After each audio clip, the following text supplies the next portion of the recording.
The CEO's voice cut through the workshop like a blade, cold, final, unforgiving. "You're fired." Ethan Cole didn't flinch as grease-stained hands packed his tools, didn't argue as security escorted him past 50 silent faces. He was just a mechanic who'd broken protocol, used outdated methods, embarrassed the company. Lauren Hale had made her point. At Orion Motors, image was everything. But as Ethan's truck disappeared down the industrial road, neither of them heard it yet, the distant thunder growing louder, closer, impossible to ignore. The helicopter was coming, and everything Lauren thought she knew about the man she'd just destroyed was about to shatter into 1,000 pieces. If you want to see how a single moment of cruelty can unravel an empire and reveal the hero hiding in plain sight, stay with me until the end. And when you do, hit that like button and drop a comment telling me what city you're watching from. I want to see how far this story travels. The Monday morning sun hadn't yet burned through the industrial haze hanging over Orion Motors' main facility when Lauren Hale stepped out of her black Audi, heels clicking against asphalt with the precision of a metronome. She moved like someone who'd never questioned her right to occupy space. Shoulders back, chin level, eyes that swept over her domain with the detached assessment of a general surveying conquered territory. At 38, Lauren had built Orion Motors from a struggling regional manufacturer into a national player. The automotive industry press called her the Iron CEO. Her employees called her other things, but never within earshot. She'd earned her reputation through ruthless efficiency, zero tolerance for deviation from protocol, and an almost pathological obsession with the company's public image. In Lauren's world, perception wasn't just reality. It was the only thing that mattered. She bypassed the executive entrance, heading instead toward the maintenance workshop. Her assistant, Marcus, hurried to keep pace, his tablet glowing with the morning's agenda. "Ms. Hale, the shareholders' meeting is at 9. We should really—" "This won't take long," Lauren interrupted, her voice carrying the flat certainty of someone whose decisions were never questioned. "I want to handle this personally." Marcus knew better than to argue. He'd worked for Lauren for 3 years, long enough to recognize the particular set of her jaw that meant someone's professional life was about to end. He'd seen it before. The marketing director who'd missed a deadline, the VP who'd challenged her in front of the board, the production manager who'd suggested they prioritize worker safety over quarterly projections. Lauren Hale didn't just fire people, she made examples of them. The workshop floor sprawled before them like a mechanical cathedral. High ceilings crisscrossed with ventilation ducts, rows of vehicle lifts, the smell of motor oil and industrial cleaner thick in the air. 52 technicians worked the morning shift, and every one of them looked up as Lauren entered. The usual cacophony of pneumatic tools and Spanish radio gradually died into uneasy silence. Lauren's heels announced her progress across the concrete floor. She'd dressed for this, a charcoal suit that cost more than most of these men earned in a month. Hair pulled back so severely it looked painful. She wanted them to see the distance between her world and theirs. "Where is he?" she asked Tom Whitmore, the workshop supervisor. Tom was 63, a weathered man with oil under his fingernails and the resigned expression of someone who'd chosen job security over dignity too many times to count. "Bay 17, Ms. Hale, but maybe we could discuss this in the—" "Bay 17, Lauren repeated, already moving. Tom exchanged glances with Marcus, and something passed between them, a mutual recognition that they were about to witness something ugly, and neither had the power to stop it. Ethan Cole was under a 2019 Silverado when Lauren arrived, only his legs visible beneath the chassis. She could hear him working, the methodical clink of tools, the quiet concentration of someone lost in their task. It irritated her immediately. How dare he be so calm when she'd come to destroy him? "Ethan Cole," her voice echoed off the concrete. "Get out from under that vehicle, now!" The sounds beneath the truck stopped. For a long moment, nothing moved. Then a creeper rolled out, and Ethan emerged into the fluorescent light. He was 41, though he looked older, the kind of weathered that comes from hard years rather than hard living. His coveralls were stained with fresh grease, and there was a smudge of motor oil across his left cheekbone. His hair, dark brown shot through with premature gray, was matted with sweat. But it was his eyes that struck observers, a pale gray that seemed almost colorless in the harsh light, Eyes that had seen things most people couldn't imagine and had learned to keep those things locked away. He stood slowly, methodically, wiping his hands on a rag with the same deliberate care he seemed to apply to everything. He didn't speak, didn't ask what she wanted, just waited with the infinite patience of someone who'd learned that words rarely improved bad situations. "Do you know why I'm here?" Lauren asked. "I expect you'll tell me, ma'am." His voice was quiet, level, with the faint drawl of someone who'd grown up somewhere south of here but had spent years training it out. "Saturday, the Henderson account. Do you remember what you did?" Ethan's jaw tightened almost imperceptibly. "I repaired Mr. Henderson's transmission." "You used unauthorized parts," Lauren said, her voice rising just enough to carry across the suddenly silent workshop. "You bypassed our approved vendor list. You made modifications that weren't in the service order. You made this company look unprofessional in front of a client who spends 6 figures with us annually." "The approved parts would have failed within a month," Ethan said quietly. "Mr. Henderson drives that truck hard. Construction work. Heavy loads. The standard replacement wouldn't have held up. I sourced a commercial-grade component that will last 5 times longer." "That's not your decision to make." Lauren's composure cracked, just for a moment. "We have protocols, Cole. We have approved procedures. You don't get to play Maverick just because you think you know better." "I do know better, ma'am. Respectfully." There was no challenge in his tone, just a statement of fact that somehow made it worse. Lauren felt her face flush. Around them, the workshop had become a theater, 52 men pretending to work while absorbing every word. This was exactly what she'd come for, a public demonstration of what happened when anyone at Orion Motors thought they were above the rules. "Mr. Henderson called me personally," Lauren continued, her voice regaining its icy control. "Do you know what he said? He said our mechanic had argued with him about parts, that he'd been made to feel like he didn't understand his own vehicle, that the whole experience was unprofessional and presumptuous." Ethan's expression didn't change, but something flickered behind those gray eyes. Not anger, but something deeper. Disappointment, maybe? Or just the weary recognition that truth didn't matter, only perception did. "I explained the technical reasoning," Ethan said. "Mr. Henderson approved the work. He signed off on everything. After you bullied him into it." Lauren stepped closer, invading his space with the casual cruelty of someone who'd never had to fear physical confrontation. "After you made him feel stupid for not understanding your precious technical expertise. Do you have any idea what that does to our reputation? What it costs us?" "More than the cost of repairing his transmission again in 6 weeks when the standard part fails?" Ethan asked, and for the first time there was an edge in his voice. The workshop collectively held its breath. Lauren smiled, but there was nothing warm in it. "You're fired, Mr. Cole. Effective immediately. Security will escort you out. You have 15 minutes to collect your personal belongings." The words hung in the air like smoke after a gunshot. Ethan didn't react. Not with shock, not with anger, not with the pleading desperation Lauren had secretly hoped to see. He just nodded once, a tiny movement that might have been acknowledgement or might have been something else entirely. "Understood," he said quietly. "That's it?" Lauren felt cheated somehow. She'd expected resistance, justification, something she could demolish with the full force of her authority. "No arguments? No excuses?" "Would it change anything, ma'am?" The question, delivered without malice or sarcasm, somehow cut deeper than any argument could have. Lauren felt her face flush again, this time with something that might have been shame if she'd allowed herself to recognize it. "Get him out of here," she told Tom without looking at the supervisor. "And make sure everyone understands. This is what happens when you decide company policy doesn't apply to you." She turned and walked away, heels clicking their decisive rhythm, leaving Ethan standing in the wreckage of his employment, while 52 pairs of eyes watched him with expressions ranging from sympathy to relief that it wasn't them. The thing no one understood about Ethan Cole, the thing Lauren Hale would never have believed even if someone had tried to tell her, was that losing his job at Orion Motors wasn't about ego or pride or professional identity.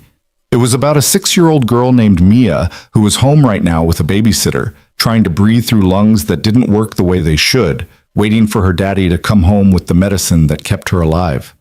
Ethan moved through the workshop in a daze, gathering his tools with the same methodical precision he applied to everything.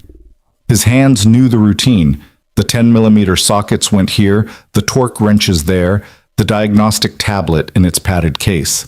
He'd bought these tools himself over 15 years, back when he'd first learned to turn wrenches in another life, in another world, before Mia and before everything changed. "Ethan," Tom appeared at his elbow, voice low. "Man, I'm sorry. I tried to talk her out of it, but it's all right, Tom." Ethan didn't look up from his toolbox. "You got a family to feed. I understand. The Henderson thing. You were right about those parts. I looked at the spec sheets. That standard transmission would have been back here in a month. Doesn't matter now." "It matters." Tom glanced around, making sure no one was listening. "Look, I got a buddy runs an independent shop over in Riverside. I could make a call, see if—" "I appreciate it." Ethan closed the toolbox with a soft click. "But I need something closer to home. Mia's appointments are 3 times a week now, and—" His voice caught, just for a second, before he pushed it back down where feelings belonged. "I need to be nearby." Tom nodded, understanding everything Ethan wasn't saying. Everyone in the workshop knew about Mia, the sweet little girl with her father's gray eyes who sometimes visited the shop, sitting quietly in the break room with her coloring books while Ethan finished a repair. They knew she was sick, though Ethan never discussed details. They knew he worked extra shifts whenever they were offered. They knew he never complained, never made excuses, never asked for special treatment, even when maybe he should have. "If there's anything I can do," Tom said helplessly. "There's not." Ethan hoisted his toolbox, surprised as always by its weight. 15 years of tools, each one a memory, each one now just dead weight he'd have to carry out of another place that didn't want him. "But thank you for being decent about it." The walk to his truck felt longer than it should have. Past the break room where he'd eaten 1,000 lunches alone, past the time clock where he'd punched in every morning at 6:30 for 3 years, past the loading dock where he'd sometimes stood during his 15-minute breaks, smoking cigarettes he'd quit 5 years ago, and staring at nothing while trying not to think about everything. His truck was a 1998 Ford F-150, older than some of the technicians he'd worked with. Held together by skill and stubbornness and prayers to a God Ethan wasn't sure he believed in anymore. He loaded his toolbox into the bed, then stood there for a moment with his hands on the tailgate, trying to figure out how he was going to explain this to Mia. "Daddy lost his job because he did the right thing. Daddy can't afford your medicine because he tried to help someone. Daddy failed you because he couldn't keep his mouth shut and just follow the rules like everyone else." His phone buzzed, a text from Rosa, Mia's babysitter. "She's having a rough morning. Use the inhaler twice. Should I call the doctor?" Ethan's fingers hovered over the keyboard. The doctor would want to see her. That would mean a copay he couldn't afford now, plus whatever additional treatments they recommended. His insurance through Orion had been decent. Not great, but enough to keep them afloat. That was gone now. He had 30 days of COBRA coverage if he could somehow afford the premiums, which he couldn't. "I'm on my way home," he typed back. "Keep her calm. I'll be there in 20 minutes. He climbed into the truck and sat there for a moment, hands on the wheel, trying to organize the chaos in his head into something resembling a plan. He had maybe $4,000 in savings. Money he'd been scraping together for 3 years, $1 here, $5 there, the pathetic accumulation of a man trying to build a safety net out of pocket change. That would cover maybe 2 months of Mia's medications if he was careful, longer if he skipped meals, shorter if anything else went wrong. After that? He didn't let himself think about after that. The truck started on the 3rd try, engine coughing like it had emphysema, and Ethan pulled out of the Orion Motors parking lot for the last time, watching it disappear in his rearview mirror. He didn't see Lauren watching from her office window 7 stories up, phone pressed to her ear, already moving on to the next crisis, the next decision, the next person whose life existed only as a line item in her operational spreadsheet. He didn't see Tom standing in the workshop doorway, shaking his head slowly as the old Ford vanished down the industrial road. He didn't see the young technician named Carlos whisper to his buddy, "That's bullshit, man. Cole was the best mechanic we had." Ethan Cole just drove, trying to figure out how to tell his 6-year-old daughter that everything was about to get so much harder, and he didn't have any good answers for why. The apartment was in the kind of neighborhood where people kept their heads down and their doors locked, where the police showed up 3 times a week for domestic disturbances and nobody ever saw anything. Ethan had lived there for 4 years, ever since Mia's mother had walked out, unable to handle the reality of a sick child and a husband who'd left his career to become a full-time caregiver. He couldn't blame Sarah. Not really. She'd married a Navy pilot with a bright future, not a broken man obsessed with keeping his daughter alive at the expense of everything else. She'd tried, for a while, but eventually the weight of medical bills and sleepless nights and a future that looked increasingly bleak had crushed whatever love had brought them together. She'd left on a Tuesday morning while Mia was in the hospital, left a note on the kitchen counter explaining she couldn't do it anymore, and Ethan had read it once, folded it carefully, and never looked at it again. That was 3 years ago. He hadn't heard from her since, except for the divorce papers that arrived 6 months later, which he'd signed without reading because what did it matter? She was already gone. They were already alone. The apartment building was a 3-story walk-up with paint peeling like sunburned skin. Ethan climbed the stairs 2 at a time, his toolbox suddenly forgotten in the truck. His entire focus narrowed to the door at the end of the second-floor hallway with the faded wreath that Mia had made last Christmas. He heard the coughing before he reached the door, wet, rattling coughs that made his stomach clench with familiar terror. He burst through, dropping his keys, and found Rosa sitting on the couch with Mia curled against her side, small body shaking with each breath. "Daddy!" Mia's face lit up despite the obvious struggle to breathe, and Ethan crossed the room in 3 strides, scooping her up with the gentle precision of someone who'd done this 10,000 times, who knew exactly how to hold her so she could breathe easier, who could read her symptoms like a diagnostic readout. "Hey, princess," he murmured against her hair. "Rough morning, huh?" She nodded, unable to speak, and Ethan felt her tiny heart hammering against his chest like a trapped bird. He looked at Rosa, who'd stood up, gathering her bag with the apologetic efficiency of someone who knew she wasn't needed anymore. "She's been like this since about 8, Rosa said quietly. "The inhaler helps, but not as much as it should. She might need—" "I know." Ethan's voice was gentle but final. "Thank you, Rosa. Same time tomorrow?" Rosa hesitated, and Ethan saw the question in her eyes, whether he could still afford her now that he'd lost his job. He'd have to tell her eventually, but not now, not with Mia struggling in his arms. "Same time," Rosa confirmed, and slipped out with the practiced invisibility of someone who'd learned not to intrude on private struggles. Ethan carried Mia to the couch, settling her against his chest, one hand rubbing slow circles on her back, while he reached for the nebulizer machine that lived on the coffee table. The routine was automatic now. Fill the cup with the prescribed amount of albuterol, attach the mask, turn on the compressor. The machine hissed to life, filling the small apartment with its familiar white noise. "Deep breaths, princess," Ethan murmured. "In through your nose, out through your mouth, just like we practiced." Mia nodded, her small hands clutching his shirt while the medication mist filled her lungs. After a few minutes, her breathing started to ease, the terrible rattling gradually smoothing into something closer to normal. Ethan felt the tension in his own chest begin to unwind, though he knew it was temporary. This was just managing symptoms, not solving problems. The real problem was the medication in the cabinet that cost $600 per refill, and they were down to their last bottle. "You're home early," Mia said when she could finally speak, her voice small and careful behind the nebulizer mask. "Did you finish all your work?" Ethan's throat tightened. She was 6 years old, and she'd learned to read him with the uncanny accuracy of children who've had to grow up too fast. She knew something was wrong, even if she couldn't articulate it. "Something like that," he said, keeping his voice light. "Thought we could spend the afternoon together. Maybe watch that movie you like. The one with the singing animals?" Mia's eyes brightened, though she was still too focused on breathing to fully smile. "Can we have popcorn?" "If you finish this treatment and your numbers look good, absolutely." They sat together in silence, father and daughter, while the nebulizer hissed and traffic noise drifted through the thin walls. Ethan's mind was already racing ahead, cataloging options, calculating timelines. He needed a job immediately, not in a week, not tomorrow, but today. Something that paid enough to cover rent, utilities, food, and most importantly, Mia's medications. Something with health insurance, though he knew the waiting period would probably be 90 days, which meant 3 months of paying out of pocket for everything.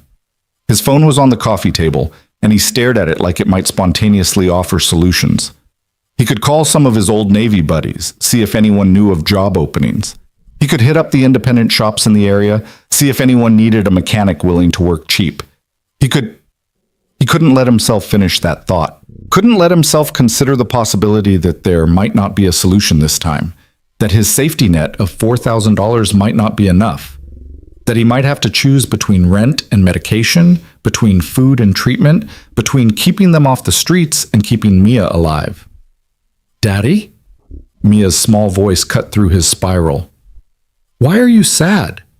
Ethan forced a smile, the same practiced expression he'd been perfecting for 6 years. "I'm not sad, Princess. I'm right here with you. That's the opposite of sad." She studied him with those two knowing gray eyes, and for a moment Ethan saw himself reflected back. The worry, the exhaustion, the desperate determination to protect her from the full weight of their reality.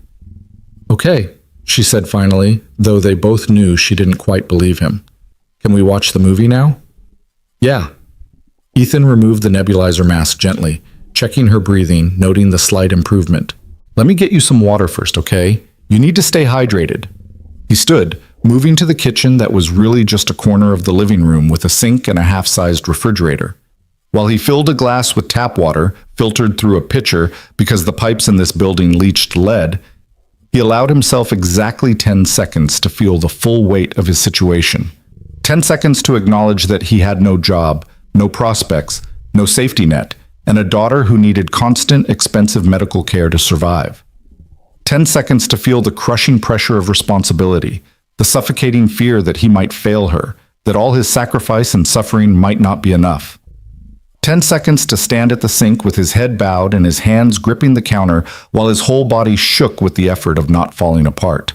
Then time was up, and he took a deep breath, forced his shoulders back, and carried the water to his daughter with a smile that looked almost real.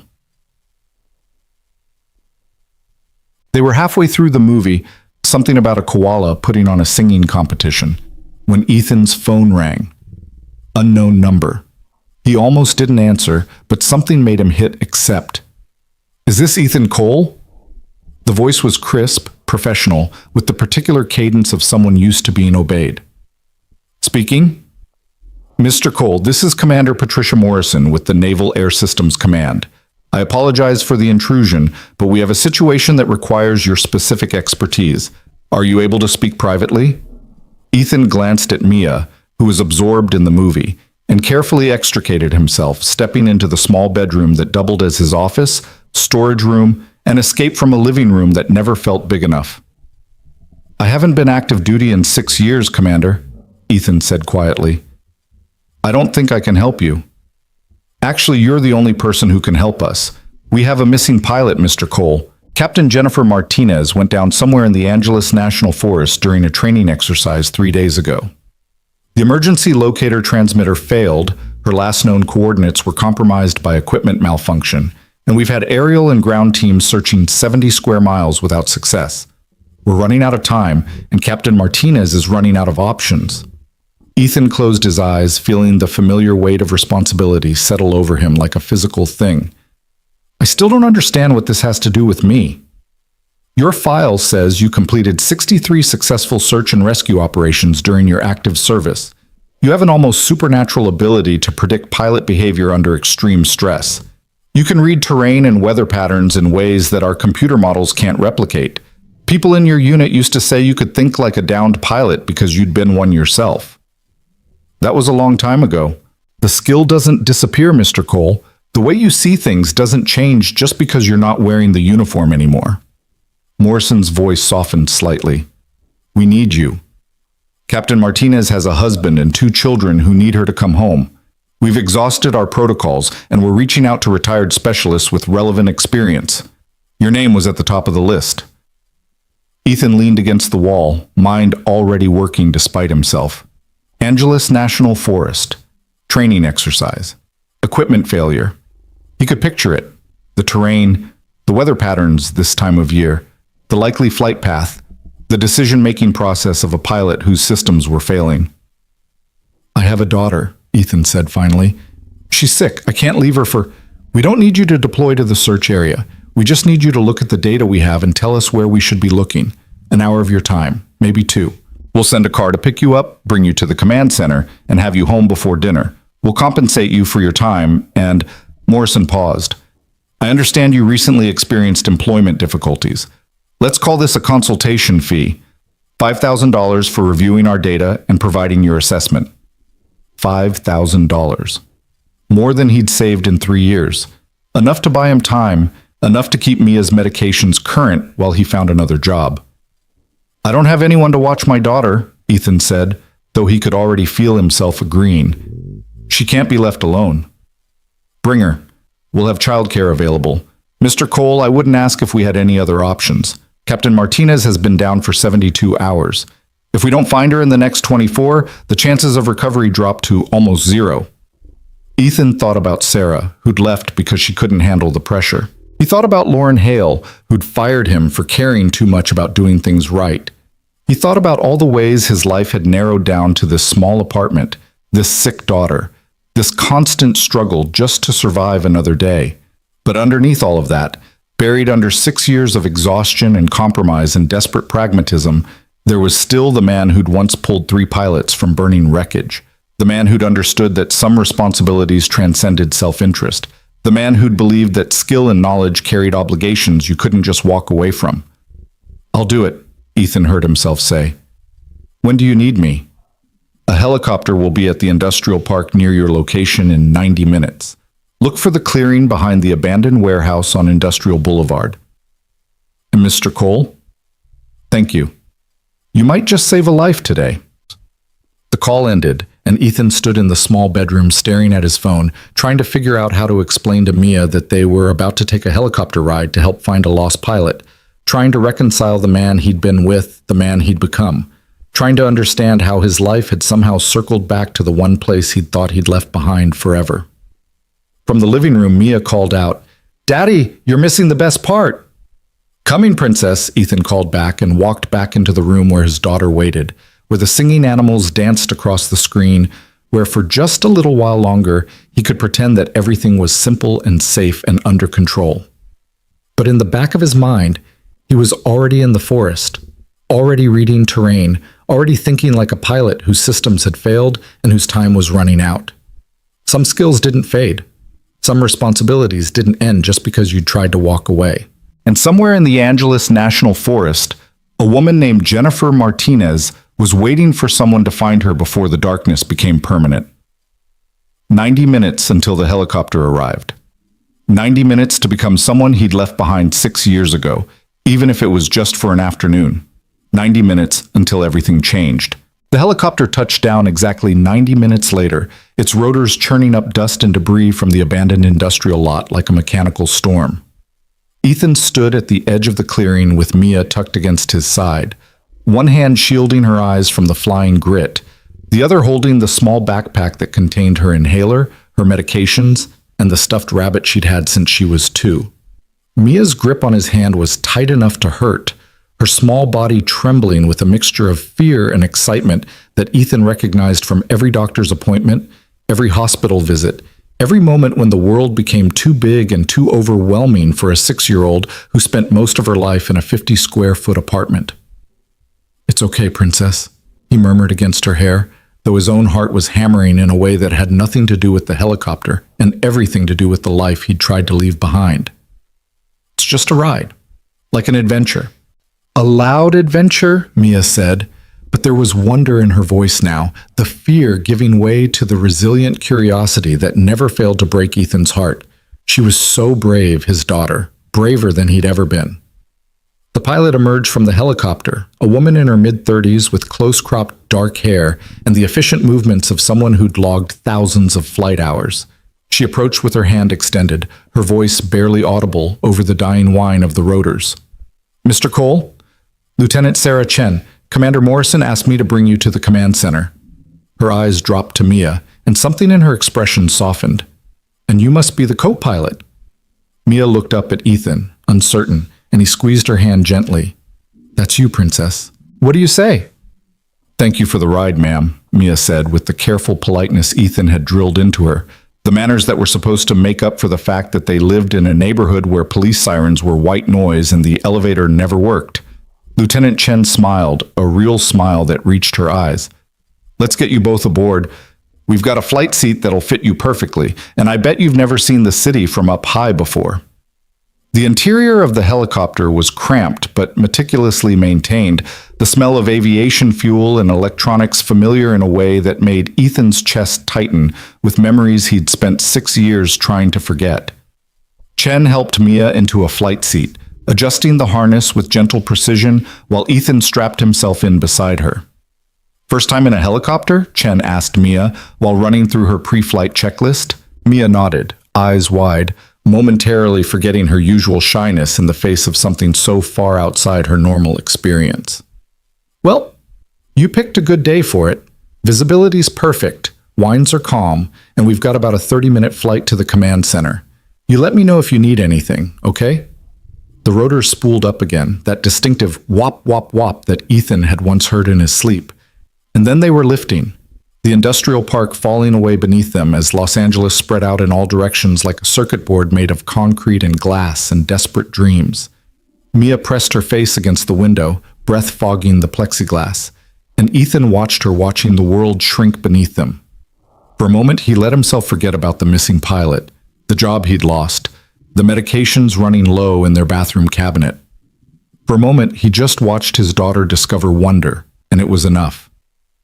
Mr. Cole? Chen's voice crackled through the headset. Commander Morrison briefed me on your background. Search and rescue, 63 successful operations. That's an impressive record. That was a different life, Ethan said, his own voice sounding strange through the headset speakers. Respectfully, sir, skills like yours don't just disappear. They're part of who you are.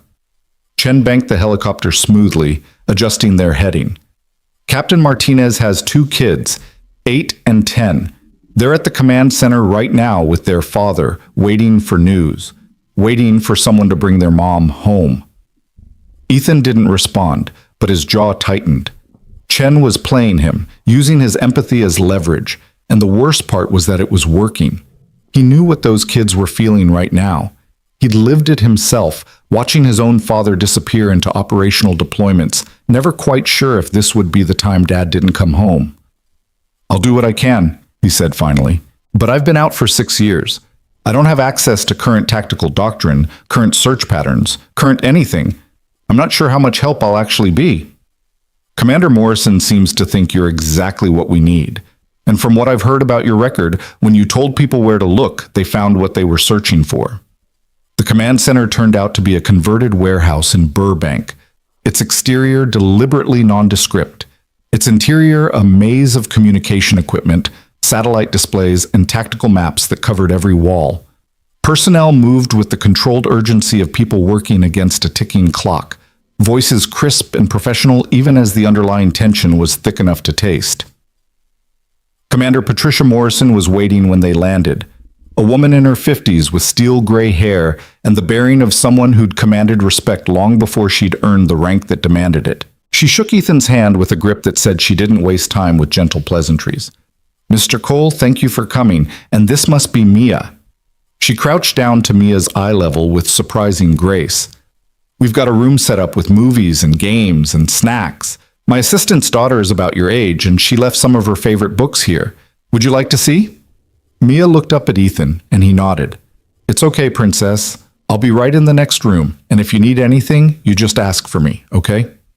A young petty officer appeared as if summoned, offered Mia his hand with a gentle smile, and led her toward a side room that had been hastily converted into a child-friendly space. Ethan watched her go with the familiar anxiety of a parent who'd learned that the world was full of dangers his protection couldn't always prevent. She'll be safe here, Morrison said quietly. I give you my word. Thank you, Commander. This way. We don't have much time, so I'll brief you while you review what we've got. The tactical room was dominated by a large digital display showing a topographical map of the Angeles National Forest, marked with color-coded zones indicating search areas already covered. Red pins marked Captain Martinez's last known position, likely flight path, and the ever-expanding radius where she could potentially be. Captain Jennifer Martinez, call sign Phoenix, experienced pilot with 800 flight hours, Morrison began, calling up a personnel file on a side screen. The photo showed a woman in her late 30s with warm brown eyes and an easy smile. She was flying a routine training sortie 3 days ago, testing new navigation equipment. At 14:47 local time, she reported equipment malfunction. At 14:51, she declared an emergency. At 14:53, we lost all contact. Emergency locator transmitter? Ethan asked, already studying the map, his mind automatically cataloging terrain features, weather patterns, likely pilot decisions. Failed to activate. The equipment malfunction cascaded faster than anyone anticipated. We have her last known coordinates, but the margin of error is significant given the navigation system failure. We've searched a 70 square mile area with aerial assets, ground teams, and every piece of technology we have. Nothing. Ethan moved closer to the display, his finger tracing potential flight paths. What was the nature of the equipment malfunction? Navigation system failure, followed by partial electrical failure. She would have been flying manually with limited instrumentation. Weather conditions at the time? Clear skies, light winds, excellent visibility. So she would have been able to see terrain, orient herself visually. Ethan's mind was working now, falling into patterns he'd thought he'd forgotten. Training sortie means she was following a predetermined route. Do you have the flight plan? Morrison pulled up another screen showing the planned route. Ethan studied it in silence, his eyes moving between the flight plan and the topographical map, making connections, eliminating possibilities, building a picture of what Captain Martinez would have been thinking as her systems failed. She was 31 minutes into a 45-minute flight when things went wrong, Ethan said slowly. Close enough to base that she might have considered trying to limp home, but with failing systems, the safer choice would have been to find a landing spot immediately. That's what our analysts concluded, but we've searched every possible landing area within her range. You've searched where computer models said she could reach. Ethan tapped the display. But pilots don't think like computer models. We think in terms of survivability, visibility, and what we can see with our own eyes when the instruments stop working. He zoomed in on a section of the map that showed a series of valleys running northeast.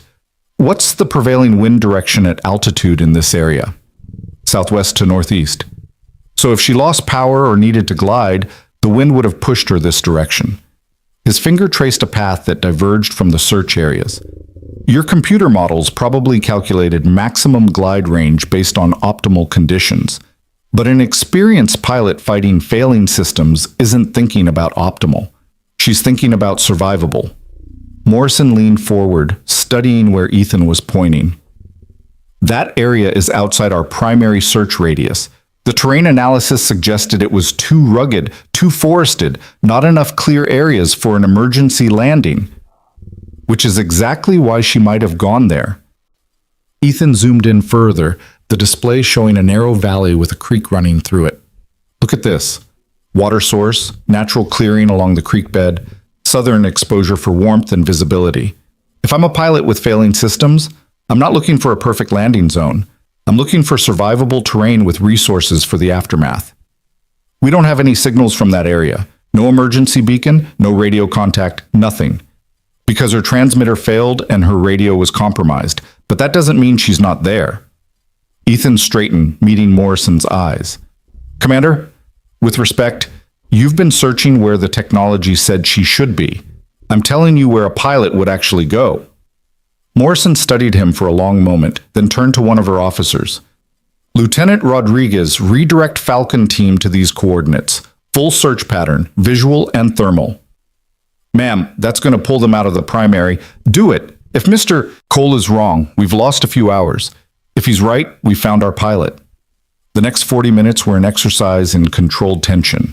Ethan stood in front of the display, making small adjustments to search coordinates, explaining the logic behind each decision to Morrison and her team. He felt himself slipping back into the mindset he'd left behind. The calm certainty that came from trusting his training, his instincts, his understanding of how pilots thought when everything went wrong.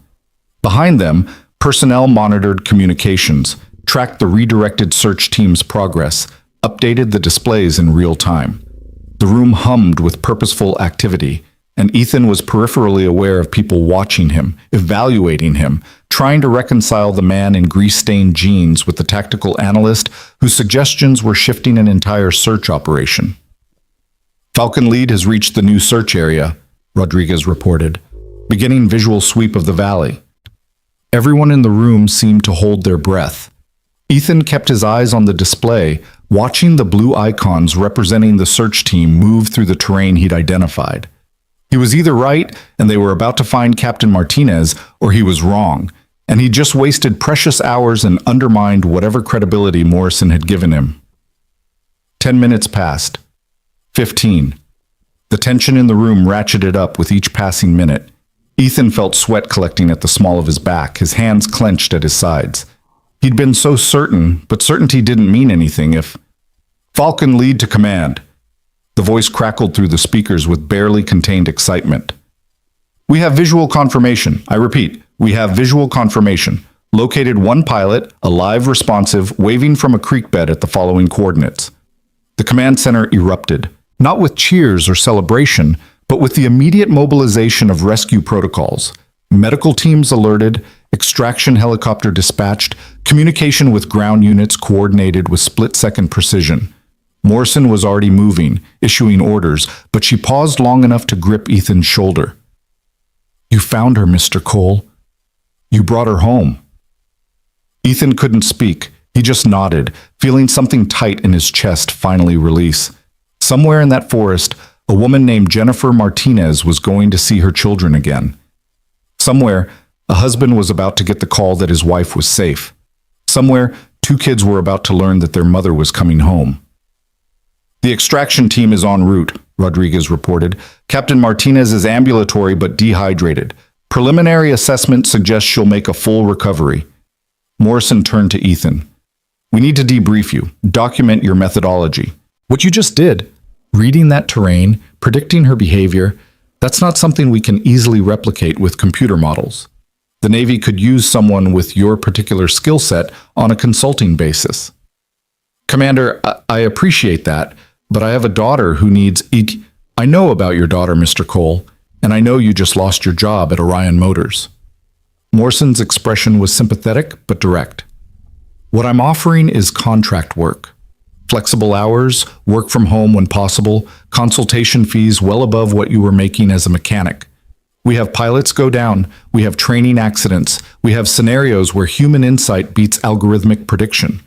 You'd be saving lives and you'd be able to provide for your daughter.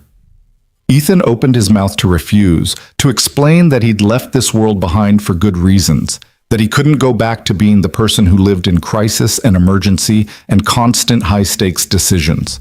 But then he thought about Mia in the next room, about the medications they needed, about the $4,000 that wasn't enough, and the future that looked increasingly impossible. I need to think about it, he said finally. Fair enough, but think fast. We'll have the consultation fee transferred to your account tonight, $5,000 as promised. And Mr. Cole, what you did today mattered. That's worth something. Before Ethan could respond, a commotion erupted near the entrance.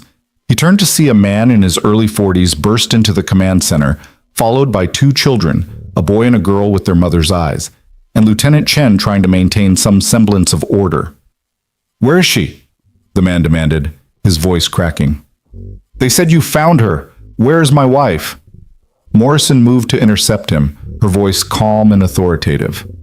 Mr. Martinez, I'm Commander Morrison. Your wife has been located alive and responsive. The extraction team will have her here within the hour.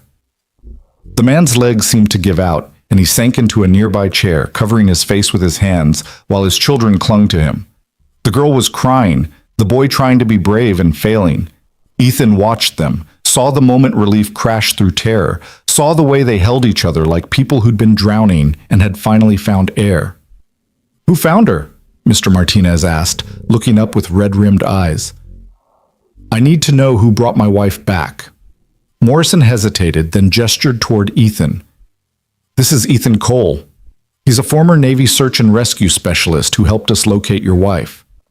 Mr. Martinez stood, crossed the room, and before Ethan could react, pulled him into a fierce embrace. Thank you, he whispered, his voice breaking. Thank you for bringing her home. Ethan stood rigid, uncomfortable with the gratitude, uncomfortable with the attention, uncomfortable with the reminder that his skills he'd tried to bury, could still matter in ways that went beyond paying bills and surviving another month. I just looked at a map, Ethan said awkwardly. Your wife is the one who survived 3 days in the wilderness. She's the hero here. You found her when no one else could. Mr. Martinez pulled back, gripping Ethan's shoulders.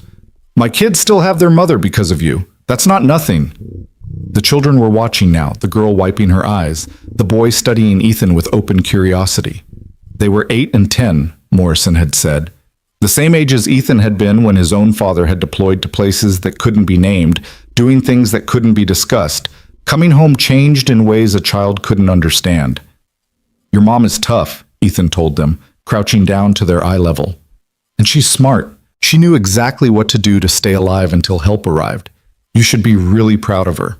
The girl nodded, sniffling, while the boy asked, Are you a soldier? I used to be. Now I'm a dad, just like your dad. That's the most important job there is. It was the right thing to say. The children relaxed slightly, Mr. Martinez's grip on his shoulder eased, and the moment passed into something less intense, less overwhelming. Morrison began explaining the extraction timeline, and Ethan used the distraction to slip away, heading toward the room where Mia waited. He found her curled up in an oversized chair, one of the promised books open in her lap, but her eyes were closed and her breathing had the shallow quality that meant she was struggling again. Rosa's words came back to him. She's having a rough morning, and he realized with a spike of guilt that in the chaos of finding Captain Martinez, he'd forgotten to monitor Mia's condition. Princess? He knelt beside the chair, pressing his hand to her forehead, warm but not feverish. How are you feeling? Mia's eyes fluttered open. Tired, Daddy, and my chest hurts. I know, baby. Let's get you home, okay? We'll do a treatment as soon as we're back. Did you find the lost lady? Mia asked as Ethan gathered her into his arms, her weight so insubstantial it terrified him every time he picked her up. Yeah, Princess. We found her. She's gonna be okay. Because of you?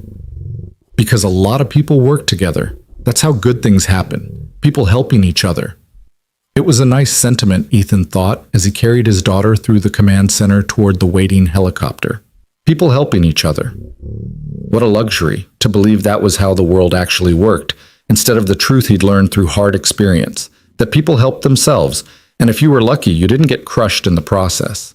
The flight back was quieter than the flight out. Mia dozing against his shoulder while Chen navigated through the afternoon traffic patterns. The city sprawled beneath them, 8 million people living 8 million separate struggles. And Ethan wondered how many of them had lost their jobs today. How many had sick children they couldn't afford to treat? How many were holding on by their fingernails while the world told them to just work harder, be smarter, sacrifice more? His phone buzzed. A notification from his bank. Deposit received, $5,000, $100. $5,000. Enough to breathe for a while. Enough to refill Mia's prescriptions and pay rent and buy groceries without having to choose between them. But also a reminder that he'd earned it by being the person he'd tried to stop being. The tactical analyst, the search specialist, the man whose value was measured in his ability to predict crisis and engineer solutions to other people's emergencies. Mr. Cole? Chen's voice came through the headset. Commander Morrison asked me to give you her direct number. She meant what she said about contract work. The Navy needs people like you. People like me, Ethan repeated, tasting the words. What did that even mean? People who could think like pilots in distress? People who could read terrain and weather and human behavior and synthesize it all into actionable intelligence? People who'd sacrificed everything for a career that eventually sacrificed them right back? People who can save lives, Chen clarified. That's not a common skill set, sir.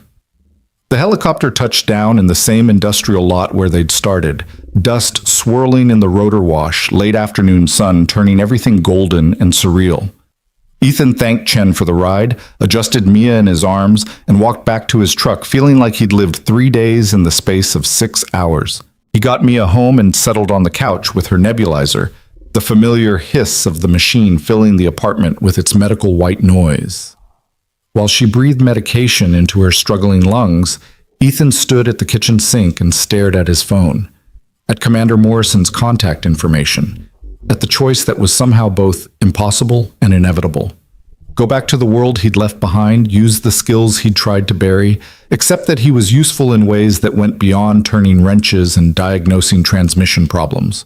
Or keep running, keep hiding, keep pretending he was just a mechanic, just a father, just a man trying to survive in the margins while his particular talents rusted from disuse. "Daddy?" Mia's voice was clearer now, the medication working its temporary magic. "Are you going to help find more lost people?" Ethan turned to look at his daughter, at the way she watched him with those two knowing eyes, at the inhaler in her small hand, and the medical equipment that defined their lives. "I don't know, Princess. Maybe. Would that be okay with you?" Mia considered this with the seriousness of someone whose world had been reduced to survival calculations at an age when she should have been worried about playground politics and which Disney princess was the best. "If you help people," she said finally, "then maybe people will help us too. That's how it works, right?" It wasn't how it worked. The world didn't operate on karma or cosmic balance or the just distribution of assistance to those who'd earned it through good deeds. The world operated on power and money and who could afford to pay for the help they needed. But Mia believed in fairness, still believed that good behavior was rewarded and kindness was reciprocated, and Ethan wasn't ready to take that away from her. "Yeah, Princess," he said softly. "That's how it works." His phone buzzed again. This time it was a text from a number he didn't recognize. "Mr. Cole, this is Tom Whitmore from Orion. Heard what happened today through the Veteran Network. We need to talk. The shop needs you back." Ethan stared at the message, then deleted it without responding. Tom was a good man trapped in a bad system, doing what he could within constraints that crushed integrity at every turn. But going back to Orion would mean working for Lauren Hale again, and that was something Ethan couldn't stomach even for $5,000 in consultation fees. Another buzz. Another message. This one from an unknown sender. "Your heroics today are trending on military social media. Video of the helicopter landing at your location is getting shared. People are asking questions. Thought you should know." Anonymous. Ethan's stomach dropped. He pulled up his social media apps, which he barely used, and found exactly what the anonymous message had warned him about. Video footage of the Navy helicopter landing in the industrial lot, grainy cell phone recordings from neighboring businesses, speculation about what Navy asset had been deployed to a civilian location, wild theories about secret operations and classified emergencies. And in the comments, slowly but inexorably, people were starting to connect dots. Someone had recognized the industrial area near Orion Motors. Someone else had mentioned a mechanic being fired that same morning. A third person, claiming to be a former Navy aviation specialist, had identified the helicopter as a search and rescue asset and speculated about what kind of emergency would require that particular response. The story was assembling itself in real time, scattered across platforms, building momentum like a storm system that hadn't quite formed but whose pressure signatures were unmistakable to anyone who knew how to read them. Ethan closed the apps and set his phone face down on the counter, trying to contain the rising panic. He'd spent 6 years being nobody, being invisible, being just another struggling single father in a city full of people barely holding on. Anonymity had been his shield, his protection, his escape from a past that wanted to claim him. And now that shield was cracking, the story was spreading, and tomorrow or the next day or the next week, someone was going to put all the pieces together and broadcast to the world that the mechanic Lauren Hale had fired was actually a decorated Navy veteran whose expertise had just saved a pilot's life. The irony was almost funny. Almost. "Daddy, your phone keeps buzzing," Mia observed from the couch. "I know, Princess. Just some work stuff. Nothing important." But it was important, and they both knew it. Everything was about to change, and Ethan could feel it coming like a pilot feels turbulence before the instruments register it. A fundamental shift in pressure, a warning that the smooth flight was over and the real test was just beginning. The story broke at 6:43 the next morning while Ethan was measuring out Mia's medications, his hands moving through the familiar routine with the autopilot precision of someone who'd done this exact task 2,000 times. He didn't hear his phone exploding with notifications in the other room. didn't see the news vans that were already positioning themselves outside his apartment building, didn't know that his face, captured in grainy cell phone footage from yesterday's helicopter landing, was currently being broadcast across every local news station in Southern California. He found out when Rosa arrived for her morning shift and nearly dropped her bag in shock. "Ethan, have you seen—" She stopped herself, glancing at Mia, who was eating cereal at the tiny kitchen table, then lowered her voice to an urgent whisper. "There are reporters downstairs, like a lot of reporters. They're asking about you." Ethan's hand froze mid-pour, medication splashing over the edge of the dosage cup. "What are you talking about?" Rosa pulled out her phone, her fingers shaking slightly as she navigated to a news site. The headline blazed across the screen in bold type. "Fired mechanic revealed as Navy hero who saved missing pilot." Below it, a photo of Ethan from his active duty days. Younger, harder, wearing his flight suit with the insignia that marked him as someone who'd earned respect through skill and sacrifice, rather than having it granted by title. "They're calling you the Ghost," Rosa said, still whispering. "Apparently that was your call sign? The article says you completed more successful search and rescue operations than anyone in your unit, that you left under mysterious circumstances, that you've been hiding in plain sight for 6 years." Ethan took the phone with numb fingers, scanning the article with growing horror. It had everything. His service record, carefully worded to avoid classified details, but containing enough specifics to paint a picture of someone far more capable than a grease-stained mechanic. His departure from active duty, described as voluntary separation under unclear circumstances. His current employment status, including the detail that he'd been fired from Orion Motors the very day the Navy had called him for consultation. And there, buried in the third paragraph, the detail that made his blood run cold. Sources indicate Cole left military service to care for his young daughter, who suffers from a chronic respiratory condition requiring constant medical attention. The single father has struggled financially since his transition to civilian life, working as an automotive technician to afford his daughter's medications. "They know about Mia," Ethan said, his voice hollow. "They put her in the story." "I'm sorry," Rosa whispered. "I didn't know if I should tell you, but you need to know what's happening. Ethan, they're framing you as this heroic figure who sacrificed everything for his child, who got treated like garbage by his employer, and then turned around and saved someone's life anyway. People are furious about how Orion Motors treated you." Ethan looked at Mia, who was still eating her cereal, oblivious to the fact that her privacy, her medical condition, her entire existence had just been broadcast to strangers who would consume her story like entertainment and then move on to the next viral sensation. "Daddy?" Mia looked up, sensing his distress with that uncanny awareness sick children developed. "Is something wrong?" "No, Princess. Everything's fine." The lie tasted like ash. "Rosa's going to stay with you today, okay? I need to take care of some things." "You're not going to work?" "Not today. Today's a special day." Mia accepted this with a small nod, returning to her cereal while Ethan's world continued its controlled demolition. His phone was ringing now. He could hear it from the bedroom, a continuous barrage of incoming calls that felt like an assault. He retrieved it with the grim fatalism of someone checking the extent of damage after a crash. 43 missed calls, 67 text messages. His voicemail was full. The notifications kept coming, a digital avalanche that showed no signs of stopping. Most were from reporters requesting interviews. Some were from old Navy colleagues he hadn't spoken to in years, messages ranging from congratulations to concern to barely concealed resentment. There were 3 from Tom Whitmore, each more urgent than the last, 2 from Commander Morrison, and 1, time-stamped at 6:15 this morning, from a number he didn't recognize but whose area code placed it somewhere in Orion Motors' executive offices. That last message simply read, "We need to talk. Urgent. LH. Lauren Hale." The woman who'd fired him 36 hours ago was now reaching out as if they had any basis for conversation beyond the professional destruction she'd inflicted with such casual cruelty. Ethan deleted the message without responding and was about to put his phone away when it rang in his hand. Commander Morrison. He stepped into the bathroom, the only place in the apartment where he could have a conversation without Mia overhearing, and accepted the call. Mr. Cole, I apologize for the media situation.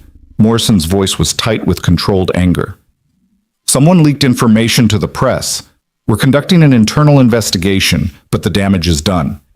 I need you to know that the Navy did not authorize the release of your service record or personal details. But they're accurate, Ethan said flatly. Everything in that article is true. That doesn't make it right.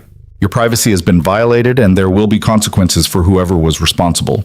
In the meantime, I'm calling to offer you protection if you need it. The Navy takes care of its own, even former personnel. Protection from what? Reporters asking questions? Protection from the attention that comes with being a viral story. Mr. Cole, you're trending on every social media platform. The video of Captain Martinez's rescue is being shared millions of times. People are calling for Orion Motors to face consequences for firing you. This isn't just local news anymore. This is national. Ethan leaned against the bathroom sink, studying his reflection in the mirror. He looked like a man who'd aged a decade overnight, exhaustion carved into every line of his face. I didn't ask for any of this. I know, but it's happening anyway, and you need to decide how you're going to handle it. You can hide from it, which will be nearly impossible given the media presence at your location. You can try to ride it out and hope it dies down, which it will eventually, but not before causing significant disruption to your life. Or you can control the narrative before someone else does it for you. Control the narrative, Ethan repeated, tasting the corporate speak that made his skin crawl. You mean do interviews, tell my story, perform for the cameras? I mean protect yourself and your daughter by making sure the story that gets told is accurate. Right now you're a symbol, the noble veteran screwed over by corporate greed. But symbols get distorted, Mr. Cole. They get used by people with agendas. Better to speak for yourself than let others speak for you. Ethan closed his eyes, trying to think past the exhaustion and shock. Morrison was right. He knew that much. But the thought of putting himself out there, of turning his and Mia's private struggles into public consumption, made something in him recoil with visceral disgust. I need time, he said finally. You don't have time. By this afternoon, someone else will be telling your story whether you participate or not. I'm offering you a chance to shape how that story gets told. The Navy will support you, provide media training if needed, help you navigate this.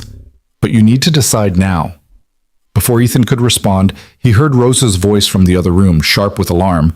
Sir, you can't just come in here. Sir! Ethan ended the call and burst out of the bathroom to find Tom Whitmore standing in his living room, looking sheepish and determined in equal measure. Rosa had positioned herself between Tom and Mia, who'd abandoned her cereal to watch this new development with wide, uncertain eyes. Tom, what the hell? I'm sorry, Ethan. I know I shouldn't just show up, but you weren't answering your phone, and this couldn't wait. Tom's eyes swept the small apartment, taking in the medical equipment, the medications lined up on the counter, the threadbare furniture and peeling wallpaper that spoke to years of barely scraping by. Something in his expression shifted. Not quite pity, but recognition of a reality he'd known existed but hadn't truly understood until now. You need to leave, Ethan said, his voice low and dangerous. You have no right to be here. I know, but Ethan, you need to hear this. The board met in emergency session this morning. Ms. Hale is being removed as CEO effective immediately. They're offering you your job back with full back pay, benefits retroactive to your termination date, and a formal public apology. The words hung in the air like something physical. Rosa gasped softly. Mia, sensing the adult tension but not understanding it, had gone very still. Ethan just stared at Tom, trying to process information that didn't make sense. They're firing Lauren because she fired me, Ethan finally managed. They're removing her because the board is facing a public relations catastrophe and someone needs to take the fall. The story isn't just about you, Ethan. It's about her record of cold leadership, her focus on image over substance, the other people she's fired or pushed out over the years. You were just the match that lit the fuse, but the powder keg was already there. So this is damage control. They don't actually care about what happened to me. They just need to contain the fallout. Tom had the grace to look uncomfortable. That's part of it, yeah. But it's also an opportunity for you. They're offering a significant promotion, Ethan. Shop supervisor position, full benefits, salary increase of 40%. You'd have authority over operations, the ability to implement the kind of technical standards you've always advocated for. And all I have to do is let them use me to rehabilitate their public image. All you have to do is take a job that will let you afford proper care for your daughter. Tom's voice softened. I know how this looks. I know it's motivated by self-interest on their part. But Ethan, the medical benefits alone would change your life. Mia could see specialists, get treatments that aren't covered by basic plans. You could stop choosing between rent and medications. Ethan looked at Mia, who was still watching with those two perceptive eyes. She didn't know what was being discussed, but she knew it involved her, knew it was somehow about the constant calculations that governed their lives. Can we afford this? Do we have enough for that? What happens if the medicine runs out before the next paycheck? I need you to leave, Ethan repeated. I need to think. They need an answer by noon. After that, the offer expires and they move forward with their crisis management plan without you. Tom pulled a business card from his pocket, set it on the counter next to Mia's medications. That's the board chairman's direct line. Whatever you decide, Ethan, I hope you know that some of us always recognized what you brought to that shop. I'm sorry it took a media firestorm for the people at the top to see it. Tom left, closing the door quietly behind him. Rosa immediately moved to lock it, her hands still shaking. Ethan stood frozen in the middle of his living room, surrounded by the detritus of a life that had been barely functional and was now completely unraveling. Daddy? Mia's small voice cut through the chaos. Are you going back to work? I don't know, Princess. But if you go back, I can get better medicine? That's what the man said. Ethan's throat tightened. She'd understood more than he'd realized, had been piecing together the adult conversation with the scary accuracy of a child who'd learned to translate euphemisms into their brutal truths. Better medicine meant expensive medicine. Specialists meant doctors who could actually help instead of just managing symptoms. A future where she might breathe easily meant a father who swallowed his pride and accepted help from people whose motivations were entirely selfish. It's more complicated than that, Ethan started, but Mia was already nodding with the weary wisdom of someone far older than 6. Grown-ups always say that when they mean yes, but they don't want to. Before Ethan could formulate a response that wasn't a lie, his phone rang again. Different number, local area code, but something about it triggered recognition even before he answered.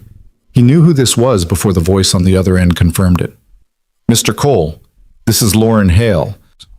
The sound of her voice in his apartment, in the space where he'd held his daughter through countless medical crises while this woman had never spared a thought for his existence, beyond his utility to her quarterly projections, made rage rise in Ethan's chest with such force he had to consciously control his breathing. I have nothing to say to you.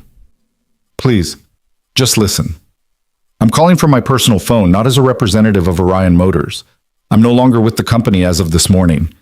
I heard corporate sacrifice to appease public outrage. How's it feel to be the one fired? The silence on the other end lasted long enough that Ethan thought she might have hung up. When Lauren spoke again, her voice had lost its characteristic certainty, replaced by something that might have been genuine remorse if Ethan had been willing to give her that much credit. You have every right to be angry with me. What I did was wrong, and no public relations crisis or board decision changes that. I fired you to make a point, to demonstrate my authority without considering who you were as a person or what the consequences might be for you and your daughter. That was cruel, and I'm sorry. You're sorry because it blew up in your face.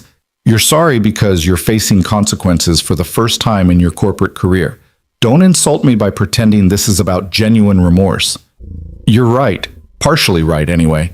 Lauren's voice wavered.